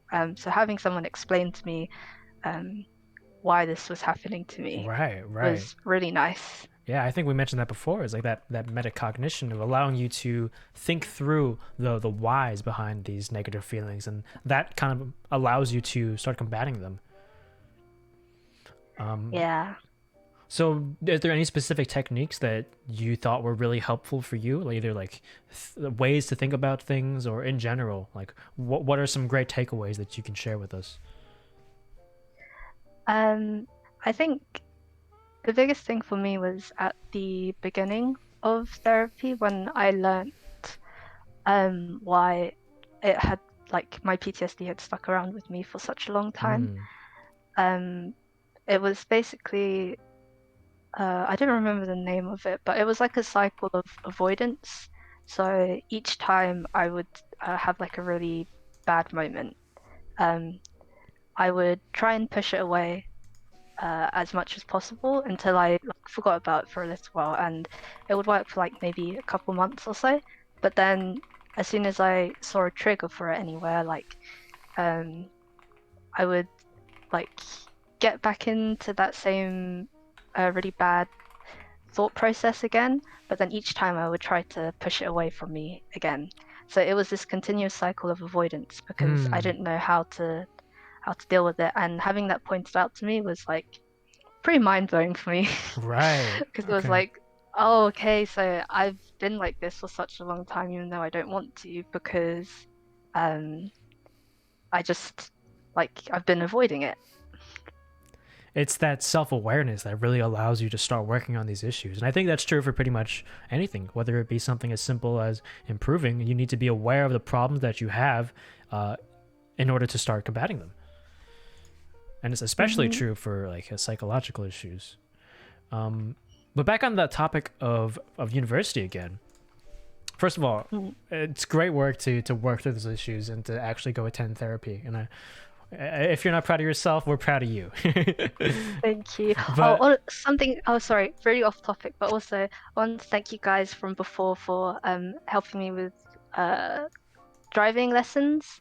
Even though I didn't end up being able to take my driving lesson last month, I wanted to thank everyone that encouraged me to just go and not freak out so much. What exactly happened back then? Was there something that happened in chat? I think it was another interview session, and I think it was with the mage near the end. Oh yeah. Yeah, and I asked was like I think I asked something like, oh, how do I find motivation to do something I don't want to do, like driving lessons? Yeah. Um, and then everyone was like, you just gotta go, you just gotta do it. Don't freak out so much. Like everyone does it. And I was like, okay, thank you. And then I went, and I finished the set ones I was meant to do, but I had a driving lesson. The test was last month, but when I traveled back home to take it, I caught a stomach virus, No. so I couldn't do it. So now I have to wait until like I don't know how long now because we've gone into a second lockdown. But yeah, thank you for the encouragement anyway. But I didn't end up being able to take it. But still, like the fact that you got something out of it, you started applying it to yourself. Like, just do it. That's so great. It's so great. Thank you. Yeah, sorry, going back to university, I Yeah. went off a bit sidetracked. No, not a problem at all. So where do you think these motivation issues are coming from? And how do you think you can combat them? Do you think that switching majors will be a solution for you? Is it purely the subject, or is it a greater, like, I can't motivate myself to do things in general? I think it's quite hard to be honest, because I think for me, I don't think switching majors would help me really, because I enjoy 2D animation and I enjoy learning how to animate in 2D, but it's just that this semester is like completely dedicated to CGI, and I have to I have to do it, so I kind of just have to stick it out for now. And maybe it's a bit of a bad mindset, but I kind of have the mindset of like, okay, so I've already started university and it's 3 years and I've already done like a year and a couple months now, so let me just stick through it and get it done. I think that's an So okay mindset, honestly, is recognizing that it's a valuable thing to complete. Even if you're not having the most fun in the moment, having these long-term goals to orient yourself on. Like Phosphorescent, for example, like he's not really enjoying the math that he's doing anymore, but he recognizes like, okay, well, it's going to be useful to have a degree, and it's going to be useful to get this education in the specific subject. So let's work through it, develop some time management strategies, and that can be a little bit of a source of motivation. yeah, I think honestly, even for just like uh for like life experience, I think it can be pretty worth like Agreed. learning how to live on your own, even though like you can do it at any time but turn 18. Having university be, I guess, like getting an education and then also learning how to live on your own at the same time, I think is a pretty good experience and quite unique because you won't be able to do it at any other point in your life. Unless you decided to go to university when you're older instead, which is also okay. But yeah, I think honestly, like learning how to live on your own is a pretty good experience in general. Yeah, I agree. Yeah, figuring out whether or not you can handle independence is like a huge thing that comes from university, and a lot of times the answer is probably going to be no. But whether or not you fail or whether or not you succeed, you still learn things about yourself that is worth it. Yeah, I think I mentioned it briefly earlier, but something I found out that I definitely have is I get homesick from like moving away and living on my own.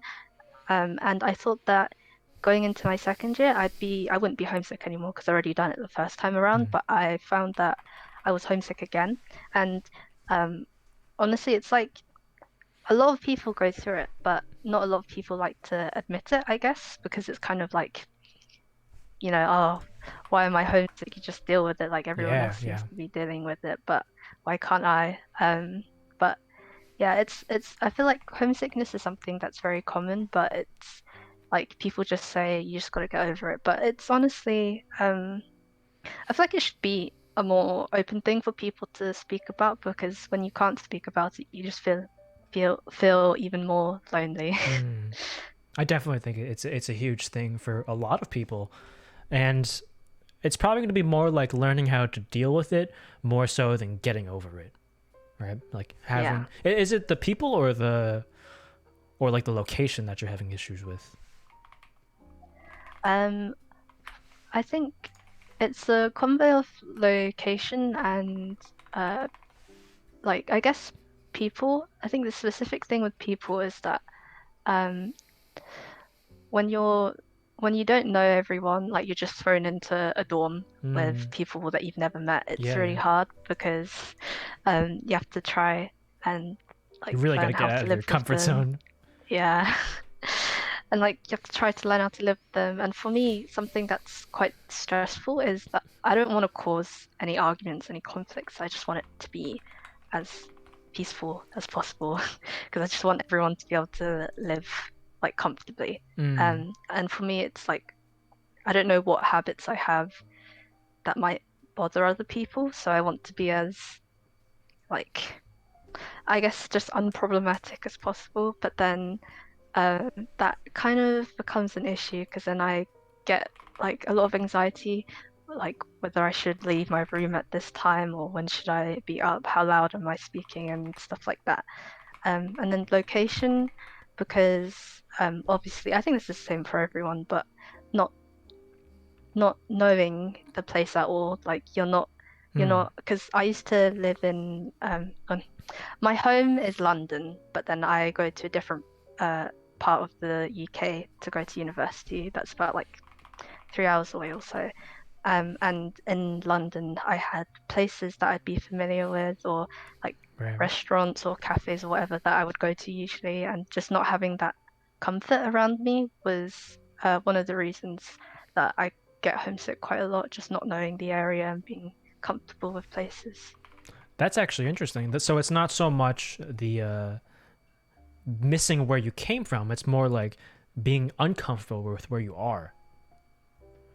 I guess it could be elements of both, but it's really this element of like being put into this new environment and not knowing how exactly to deal with it, and have these places that you can go back to that you're comfortable with. But I do suppose that with time, you should develop either these relationships or like these spots that you enjoy going to that can help, ease the homesickness. Mm. How have you Yeah. been dealing with like the social aspect of university? Because I had huge problems with it. Up until college, I never really had to go out of my way to make friends. It was all like it just happened based on being in the same classes. Mm. I relate quite a lot, actually, because I'm not a club person. Yeah, I get you. I I get you. I I tried, it was okay, but it's not something I would want to do regularly at all, if at all. It's not really for me, so it's quite hard because the most common activity everyone does is to go out to drink, but I find it really hard to drink with people that I'm not comfortable with, or that I don't know. And I guess, yeah, I struggle a lot with the social aspect as well. So for me, during my first year, the main thing was I tried to join societies, uh, like extracurricular clubs, Yeah, yeah. to try and find people. And I guess it kind of worked. I met 2 people and I'm still friends with them now. Okay. But I don't know if that's a good ratio because there was a lot of people in those clubs. Well, I And mean, then he ended up making up, well, I guess quality over quantity. yeah, in the end. exactly. Like people are not everyone's gonna get along. To find people at all in a society, I think it's a great thing to do. Yeah. And it's probably like way out of your comfort zone. So the fact that you got friends out of it, it's good stuff. Thank you. But yeah, I think I don't know. I don't know how many other people are going to uni. I've heard a lot of people in chat that say they are considering going to university. Stuff like. Wait, what are they arguing about right now? Is it healthcare? Yeah. After the therapy thing, someone mentioned that it's free in the UK, but not free in the US, and it's real Ah, expensive. yes. I mean, if the NA boys want a rundown of how tuition works in the UK, I can do that because it's not Sure. technically free, but Okay. it's like we call it free. But yeah, basically how it works is specifically in the UK. I know other areas in the EU have free tuition for uni, but in the UK, you take out student loans, but they don't work the same way. So it's basically you take out. I think for me right now it's about £9,250. I don't know what that is in US dollars. I'm sorry, but per year it's about that much. And what happens is you can also take out a maintenance loan. So that's the tuition loan just for the course, that 9,250. Then you can also take out maintenance loans, which are for just living expenses in general, for rent or like groceries and stuff, just general everyday things. But both of those things you only have to pay back once you get a job that pays over a certain amount of money, and they only take it out of your paycheck at the end of the year. It's kind of like extra tax. Gotcha. So it's not you have to pay back straight away, and if you can't pay it back by 30 years time after you finished your degree, they cancel it altogether. Wow. Yeah. So it's kind of I call it like it's basically extra tax instead of like an actual loan. And for most people won't even end up paying it back within those 30 years. So the general advice, if you're a student in the UK, is that basically don't never ever pay it back earlier than you have to. Just let them take it out of your account, because at the end, if you won't at the end of the 30 years, if you don't even end up paying it back, then that's just free money Yeah. that hasn't been taken out. That But seems if exploitable. Yeah, that's why generally it is pretty good to go to uni if you have the opportunity to in the UK. But for some people, if you're a really lucky boy and or you just worked really hard and managed to become a millionaire, um, then it's better to just pay it back, because you're gonna have to anyways. Right. Because it's like a kind of like extra tax, so they take it out of your account anyway. So if you're a millionaire, then you might as well just pay it back earlier than later.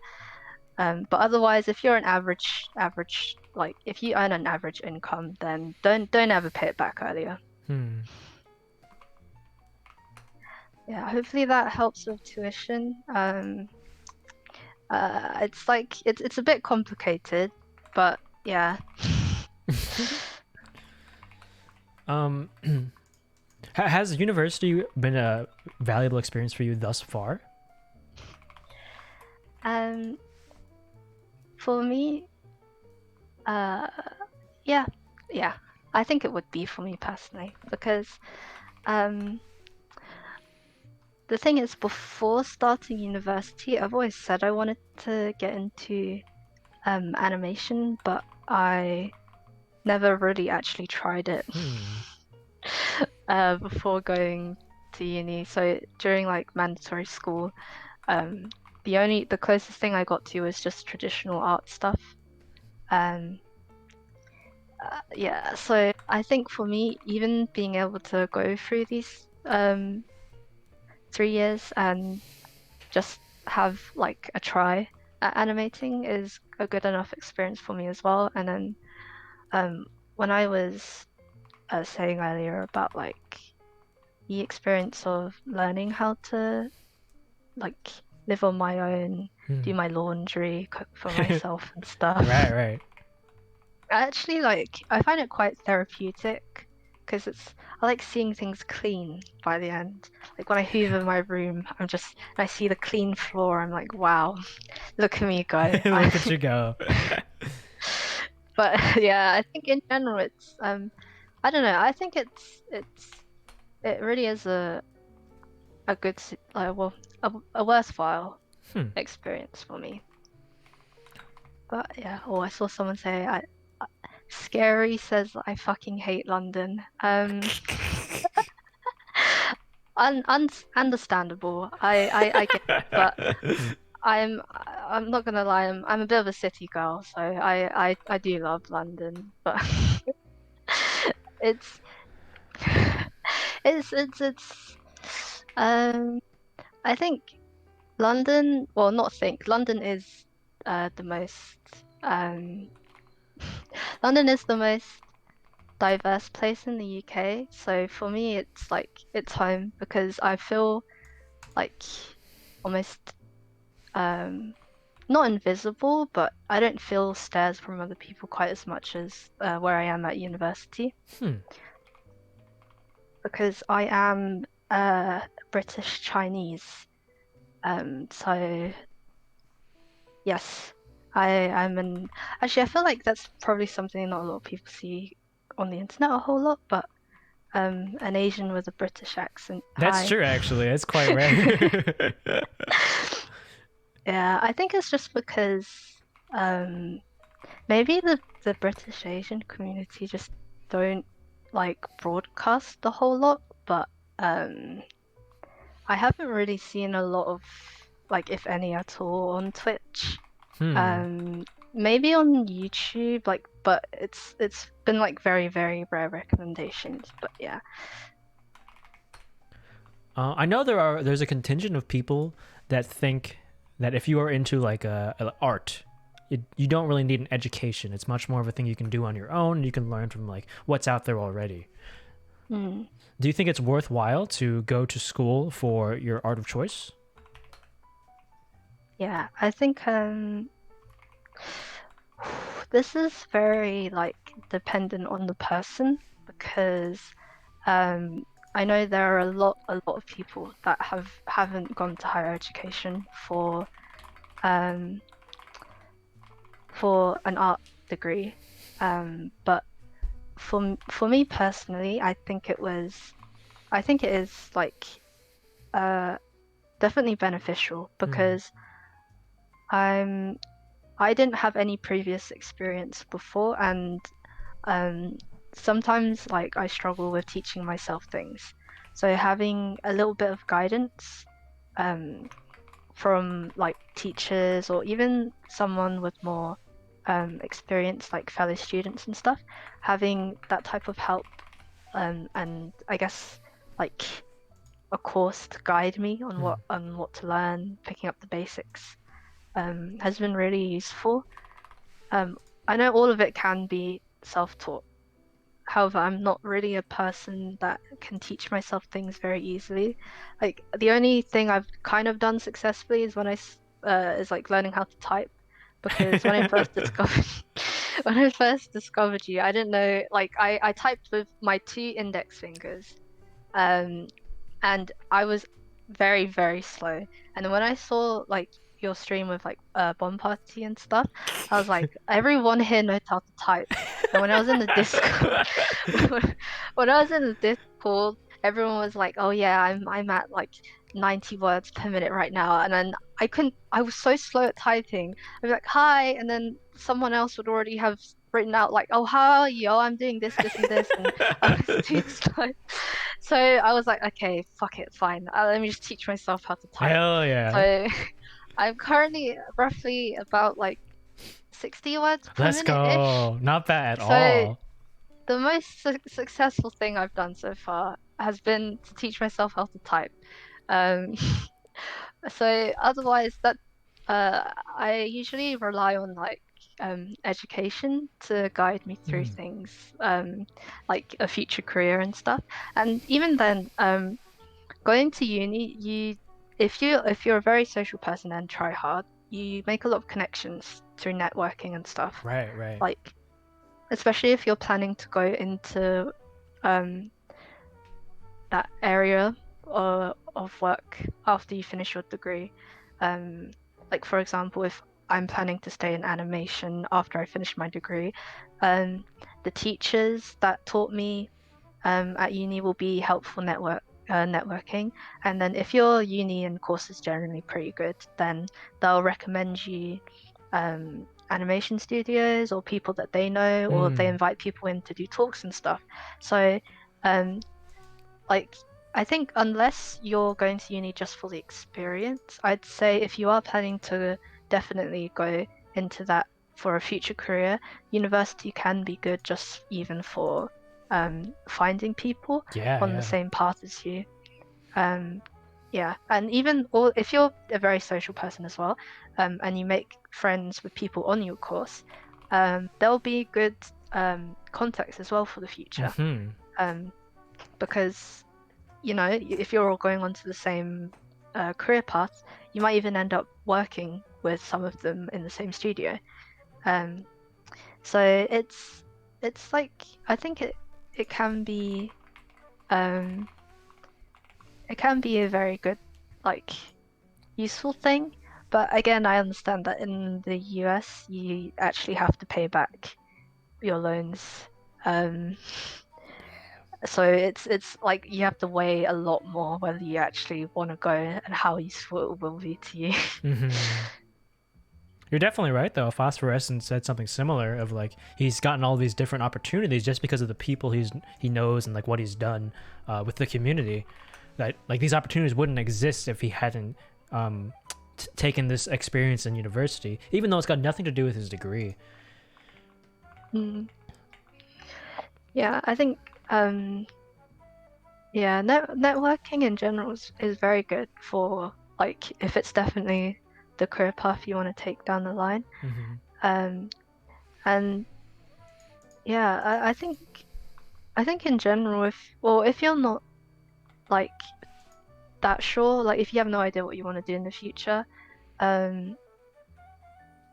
I'm not really sure whether I could say I could recommend university, but if you're okay with just taking away like life experiences with it, then maybe. But if it's more of like you just don't know what you want to do with your career in the future, then it might not be the best place to go. All right, I get you. Yeah, unless you're just trying to make money, like what? I'm not sure how to pronounce it, but Wait, what? I think the guy that was talking earlier, he said he wanted to. He's doing business just to make Oh, money. yeah, okay, okay. Yeah.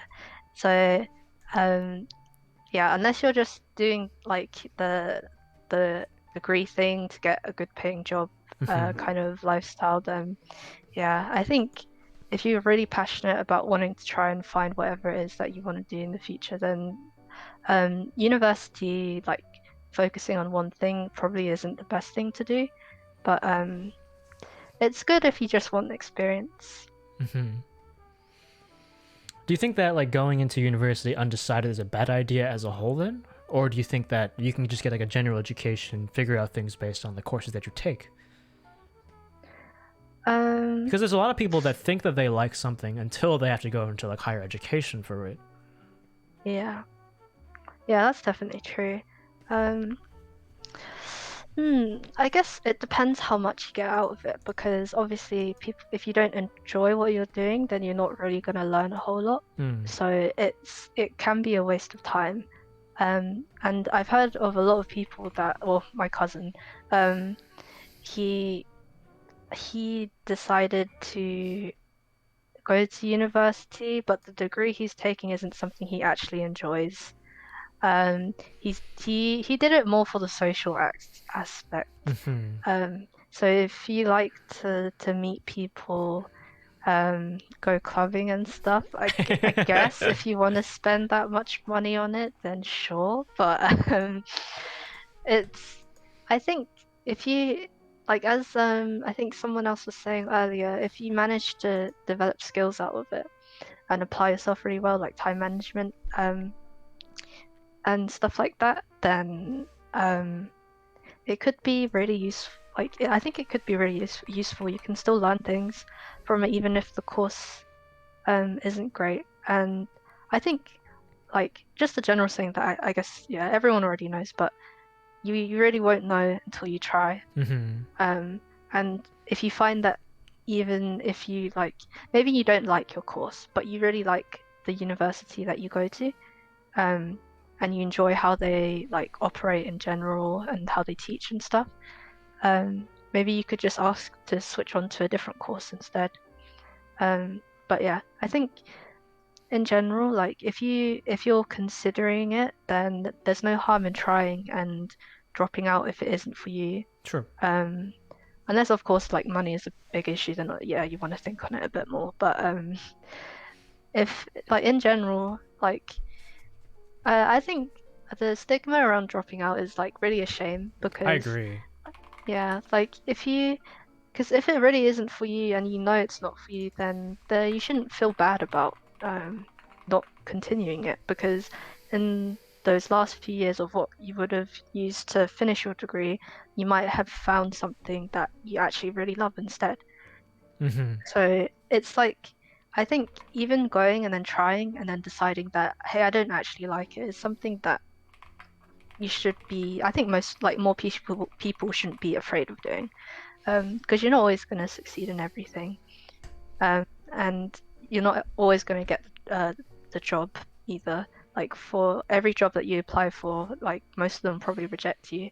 So I don't think there should be a problem for you to decide that you want to drop out of something or that you don't want to do something. If other people are gonna, like, if opportunities are going to be rejected from you by other people, then it's okay for you to also decide or not to do things either. Yeah. I completely agree. Yeah. And you're absolutely right. It's the stigma that really gets people to not want to do it. But it's just a necessary part of life sometimes. You do things, you realize it's not for you, or you fail, but it's just how you learn. Trial and error. Yeah, I think Yeah, I think it's quite hard though because I guess because I'm quite I'm a very like because I do an art degree, so I can't really comment a whole lot on stuff where you actually have to like use your brain. Come on. Um okay, that's a bit mean, but sorry if there's anyone else taking out an art degree, but um but yeah, I think for stuff where you have to like do maths regularly, write loads of essays and stuff. I guess that can be quite like way more hard to stick out. Um, so it's like yeah, I guess it really depends on what your course entails. In general, because I know it can like for me to say like, oh, I'm just gonna stick out these last few years of animation is quite easy because Don't undersell yourself. You know, it's still the yeah, same sort of difficulties that you go through, regardless if it's math or if it's art. Um, yeah, just don't yeah. undersell yourself. It's still effort. It's still out of your comfort zone, regardless, and that's really the difficult part. Yeah, I think yeah, I guess so, but I think yeah, because obviously all courses are different, so like my advice is a bit more applicable to people in Mm. similar situations, but for other people that like are doing very intensive brain power courses, yeah, you boys will have to figure out if you really do enjoy adding things every day that much, but. Yeah, that's what math majors do. You just do arithmetic all day. Okay, but someone does have a good question. We may end on this one because it's getting a bit late, but it's a great question. What inspired you to get into animation and art as a whole? Um, And what makes you so want to pursue it as a career, especially? yeah, I think I get a bit long-winded with this explanation, but I'll try not to yabber too much. But No worries, no worries. I think since I've been like very young child, I actually wanted to be an author and write books. Um, but then to be honest, it's a very shallow reason, and I'm glad I dropped it because I held on to that for a really long time. But then I went into secondary school, which is like about age 11-ish. And uh, basically there was another girl that like the teacher did the whole thing. We're like, oh, what do you all want to do? Any dreams? And then another girl in the class said, oh, I want to be an author. And I was like, oh, I don't want to share a dream. That's why And I you was didn't like, do it? yeah. Then I Holy was like, crap. I don't want to be an author anymore. Um, and then um, I heard my cousin talk about wanting to be an animator, and I've always like enjoyed drawing and stuff a lot. And I was a weeb. I still kind of am, not as much anymore though. And I really liked drawing and everything. And then my cousin was like, because she really likes Disney. Well, everyone likes Disney, but she was saying like, I want to go work at Disney, and I was like, oh wait, animation makes so much sense. That sounds like something I would really like to do because I like to draw. Mhm. And then I think since like yeah, since about like 11 or 12, I've like always hung on to the idea of going into animation, and I've always stuck with taking art at school and stuff. And yeah, I enjoy painting and drawing. And then I went into university. Yeah, well, because I've had the idea stuck in my head for so long. I guess for me to finally be able to take that opportunity, like finally learn how to do it, I was like, yeah, I want to go. I want to do this. And I guess it's kind of been a very long path because I really should have got into digital art a lot earlier, rather than just at higher education. But again, I find it quite hard to like teach myself things, so I need like a course or someone else to help guide me. Mhm. So, what about pursuing as a career? Is it or like do you fear losing interest or losing passion for the specific skill that you have if it becomes a living? I guess as a career, I think it's very idealistic, but the like sort of working in an animation studio together with a lot of other people and like working all together to create like a movie, something really big and massive that is loved by a lot of people, is something that really like I really like the idea of. And I enjoy like I guess I have a lot of stories that I would like to tell, and in general I want to be able to. Okay, this is really cringy. Cover your ears for like about 10 seconds if you don't want to hear this. But I like making other people happy, and like smile and stuff. So the idea that a story that I could tell that could spread a lot of happiness, is something that I would really want to do. So, that like it's not really a technical explanation about why I want to go down that career path. That's fine. Kinda That's just- fine. It doesn't have to be technical. Yeah. If it's something you enjoy doing, something that will give you satisfaction, then why not? Thank you. I think I Cringy. guess, Calm down. You're too critical to yourself. but yeah, I don't know, because from what I've heard from a lot of people, at least, is that everyone the reason they want to go into certain career paths, like make money, or it's like logical, or makes a lot of sense. But I guess I'm a bit more of a dreamer in terms of like, oh wow, just make happy things, all of that. But I think I really love, because everyone has like a question. I guess that gets like when you talk with people, it's like, what's your favorite movie, or what's your favorite anime or whatever. And I guess I think if someone was able to say that about something I make when I'm like older, and maybe I'm in an animation studio that's helped to make a movie or something, if someone, like, I don't know, a kid or whatever, I don't know, anyone was to say, oh wow, this is that movie that Annie helped make. You're a is one really of good my guy. favorite I am glad to be movies. here. That's something I would really enjoy. There's nothing wrong with having motivations like that. If that's what you want to do, then you go for it. I hope you can make it there. Keep pushing through. Thank you. Keep improving, and I think you will. Any Thank you other very closing much. thoughts you wanna share with us? I guess. Oh wait, okay. So there's a couple other people in chat right now that you haven't seen before. Thank you. Those are my friends. Thank you.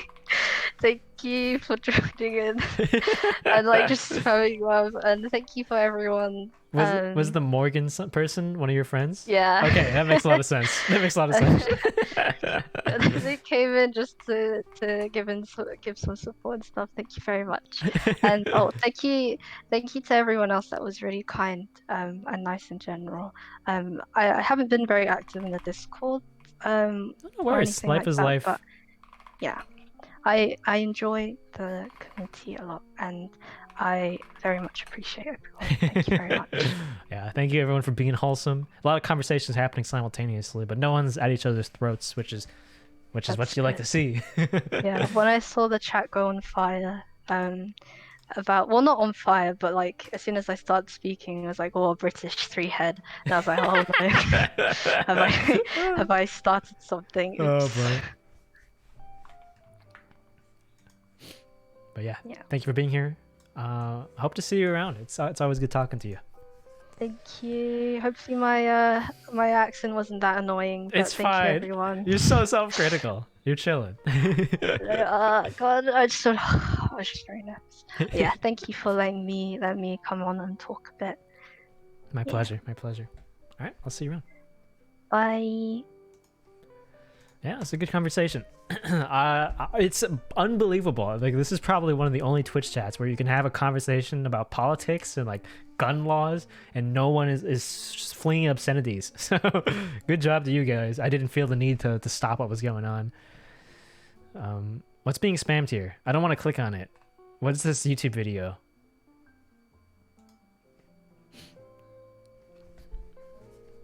It's being interspersed with hearts. So it's a Rickroll? No, it actually is. It can't be in the current year.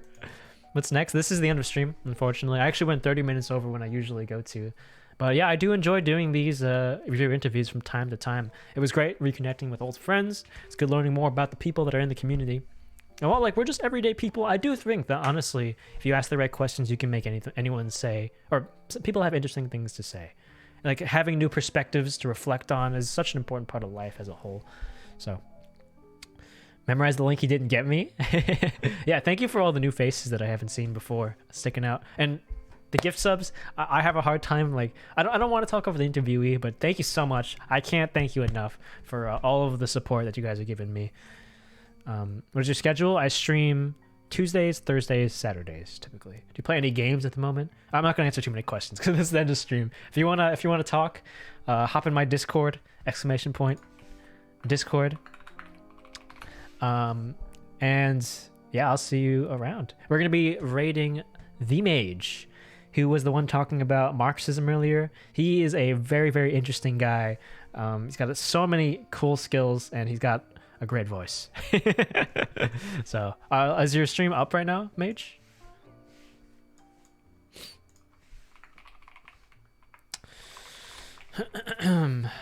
The Marx is going to come up. Yeah, if you guys want to have a conversation about politics, I think he would be more than happy to entertain that. He's live. He is indeed. Guitar conversations and fun. It sounds like my kind of stream. He's a sick guitar player. Like it's unbelievable. He recently linked his old emo band as well. Kind of slaps. But yeah, I appreciate you guys sticking around for this long with a relatively low-key kind of stream. Do you have any plans for the coming week? I want to do a little bit more Apex ranked, maybe. Depends who we can get on. I want to do Diabolical ranked. Finally get my 10 placement games done. And anything else? Maybe some more origami. Now that I've found paper, I kind of have my motivation back to do some more origami. Just join your Discord. Thank you so much for the $5, Cactus. I really appreciate it. Overwatch? Oh yeah, I have to do the 1v1. I kind of want to practice. I hate like going into it just raw, but I think I can still win. The shiny paper. It kind of hecked up last time though, you know? I think this would look so much better if I use slightly more matte paper, because the shiny one, just it really doesn't display the texture that well. 1v1 Overwatch tourney? That's a decent idea. One of the organizers of the Get Cracked series of Diabolical stuff has told me, like, hey, you should try doing some more casting on your channel. And I kind of want to. I think casting is a great time. So maybe we'll see some more of that. I think that it's got that extra element when it's people in the community who are playing. But regardless, we're going to be rating the Mage in 10 seconds here. Thanks again for watching, and thank you so much for the support. I'll see you next time.